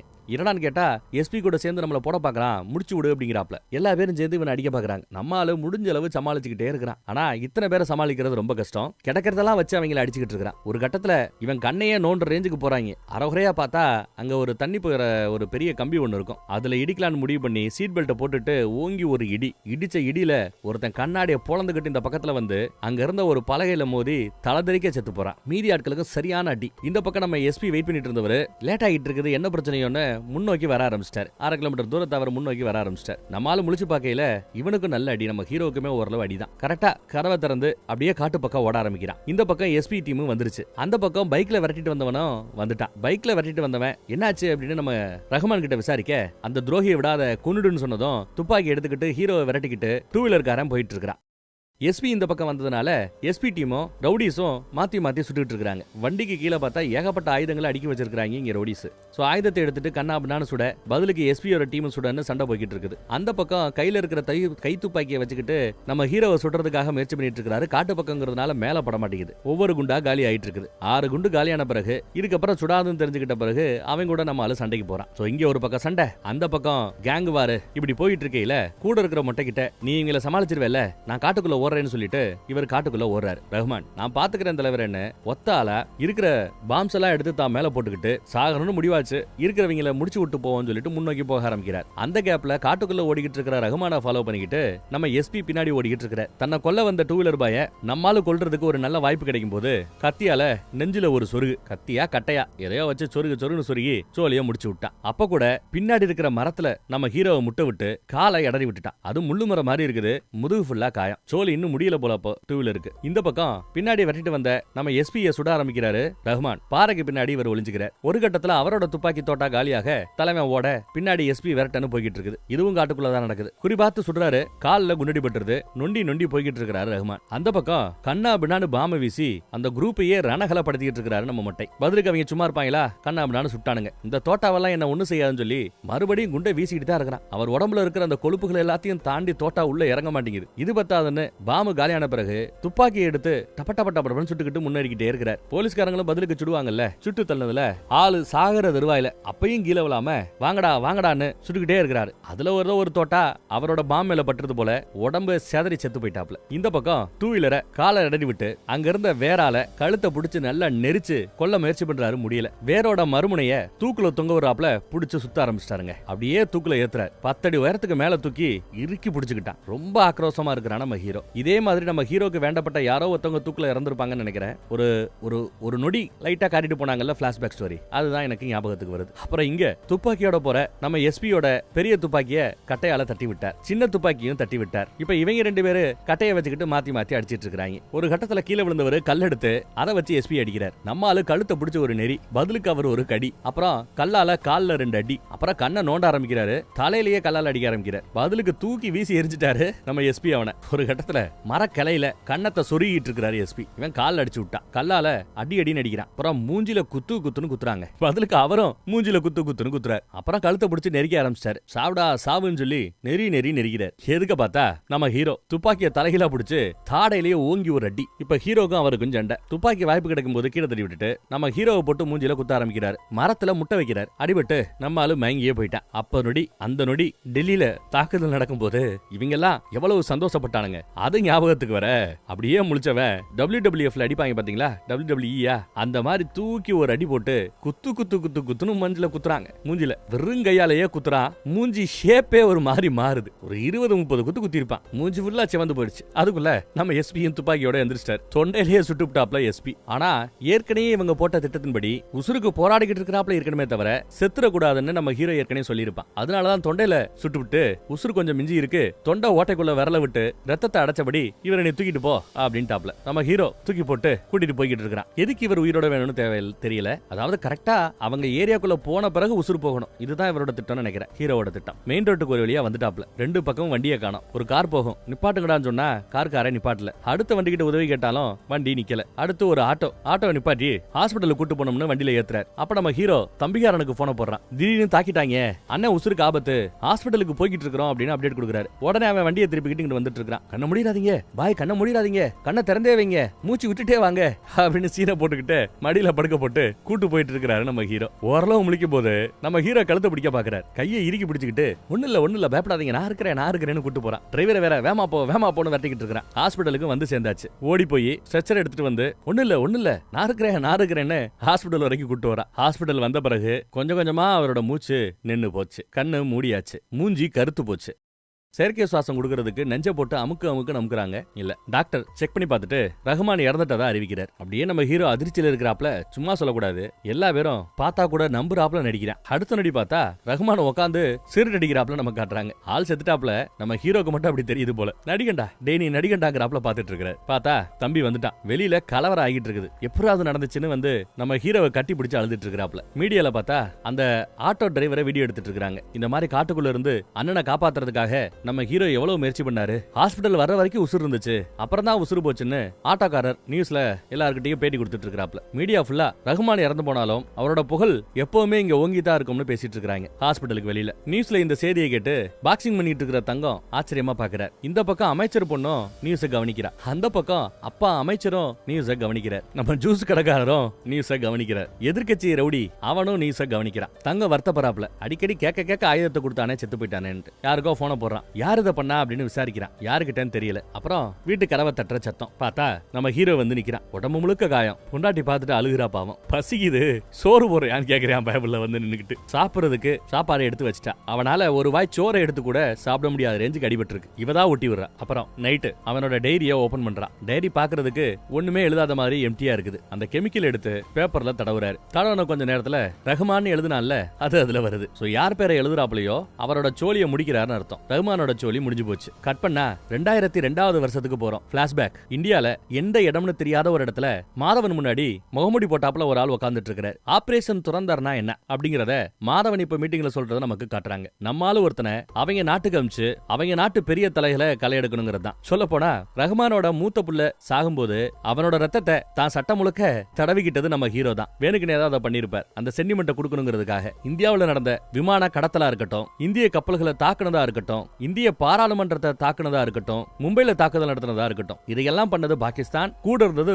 பாகிஸ்தானோட உளவு அமைப்பு. பாகிஸ்தானே தீவிரவாதிகளோட புகலிடம். ஆனா தாக்குதலுக்கு அவங்க பயன்படுத்தக்கூடிய ஆயுதங்கள் எல்லாம் ரஷ்யாவில் தயாரிக்கப்பட்ட ஆயுதமா இருக்கும், அமெரிக்காவில் தயாரிக்கப்பட்ட ஆயுதமாக இருக்கும். ஏன்னா அவங்க நாட்டுல தயாரித்த ஆயுதமா இருந்தா பாகிஸ்தானுக்கு தொடர்பு இருக்குன்னு தெரிய வந்துரும்ல. அதனாலதான் மித்த நாட்டுல தயாரிக்கப்பட்ட ஆயுதங்களை இல்லீகலா அவங்க இந்த மாதிரி இந்தியா மீது தாக்குதல் நடத்தும் போது பயன்படுத்துறாங்கிறத மாதவன் எடுத்து சொல்றார். இதுக்காகத்தான் போலி துப்பாக்கிகள் இல்ல, ஒரிஜினல் துப்பாக்கி வேணும், ரஷ்ய அமெரிக்க துப்பாக்கி வேணும்னு நம்ம தங்கம் கேட்டிருப்பாப்ல. ரவுடிகளா இருந்துதான் அடுத்து தீவிரவாதிகளா பெரிய லெவலுக்கு எல்லாம் வளர்றாங்க. சோ ரவுடிசத்துல இருந்து அவங்க கூடயே பழகி அவங்க மொத்த நெட்வொர்க்கையும் தெரிஞ்சுக்கணும். அதுதான் ஆபரேஷன் துறந்தாரா. இதற்காக நாம பயன்படுத்த போறது தூக்கு தண்டனை கைதிகளை இல்லைன்னா ஆயுள் கைதிகளை. எதிர்காலமே இல்லைன்ற இடத்துல திடீர்னு அவர்களுக்கு உங்களுக்கு ஒரு எதிர்காலம் உண்டு, நோக்கமே இல்லாதவர்கள் சாகிறதுக்காக இருக்கிறவங்க உங்களுக்கு ஒரு நோக்கம் உண்டு, நாட்டுக்காக இதை செய்யுங்கன்னு அவங்கள ட்ரெயின் பண்ணி இந்த வேலைக்காக பாகிஸ்தானுக்குள்ள மாதவன் அனுப்புறாராம். ஒரு கால் இந்த முயற்சியில நாம ஜெயிச்சிட்டோம்னா பாகிஸ்தானுக்குள்ள நமக்கு ஒரு கில்லிங் மெஷின் கிடைச்சாப்ல. அந்த மாதிரி ஒரு ஆயுதத்தை உருவாக்குறதுக்கு தான் இந்த ஆபரேஷன் துறந்தாரா இருக்கிறதா சொல்றாரு. எதுக்கு மாஸ்க் போட்டு உட்கார்ந்துட்டு இருக்கிற ஆள் யாருன்னு பார்த்தா இந்திய நாட்டை சேர்ந்த ஒரு சிங். இவரு ஹம்சாங்கிற பேர்ல பாகிஸ்தான்ல இப்போ இந்தியாவுக்காக உளவு பாக்குற உளவாளியா இருக்கிறவர். இவரு இதையெல்லாம் அவர் நினைச்சு பாக்குற. முகமுடிய கலட்டும் போது ஆளு ஒல்லியா பாக்குறதுக்கு எப்படி இருந்தா பாருங்க. இப்போ எவ்வளவு தூரம் வளர்ந்துருக்கான்னு பாருங்க. இவ்வளவு தூரம் ட்ரெயின் பண்ணி ஆளாக்கி வச்சிருக்காங்க இந்திய உளவுத்துறை. இன்னும் இந்த டைரியில பல பேரோட பேர் இருக்குது. எல்லாருமே நம்ம ஹீரோ கையால சாக இருக்கிறவங்க. அத்தோட படம் இங்க முடியுது. ஆனாலும் கதை இங்க முடியல. ஏன்னா இது பாகம் 1 தான். 2வது பாகம் 2026 வருஷம் மார்ச் மாசம் ரிலீஸ் பண்ண இருக்குதா. அடுத்த வருஷம் இல்ல, சில நாட்கள்ல, இன்னும் சில நாட்கள்ல ரிலீஸ் ஆக இருக்குதா. வந்தா மிஸ் பண்ணாம பாருங்க. இன்னும் நம்ம ஹீரோவோட பேக் ஸ்டோரி என்னங்கிறது தெரியாது. அதையும் இனி அவன் எதிர்காலத்துல என்ன செய்ய இருக்கிறாங்கிறது தெரியாது. அதையும் தாங்கள் கொடுக்கிற ஆயுதம் தங்களையே வேற இருக்கிற பாகிஸ்தானிய உளவு அமைப்புக்கு போய் சேர்கிறதுங்கிறது சுயநாட்டுக்காக போராடிக்கிட்டு இருக்கிற அந்த தாத்தாவுக்கு தெரியாது. இதெல்லாம் தெரிய வரும்போது பிரளயமே வெடிக்கும். நம்ம ஹீரோவும் பாகிஸ்தான்ல எந்த உச்சி வரைக்கும் போக போறாங்கிறதையும் பார்க்கணும்னு ஆர்வமா தான் இருக்குது. அடுத்த பாகத்துல சந்திப்போம். நம்ம வாட்ஸ்அப் குரூப்போட லிங்க் கீழே இருக்குது. இப்ப நான் பேசும்போது கூட என் ஸ்கிரீன்ல வரும். விருப்பப்படுறவங்க கிளிக் பண்ணி ஜாயின் பண்ணிக்கங்க. தேங்க்யூ.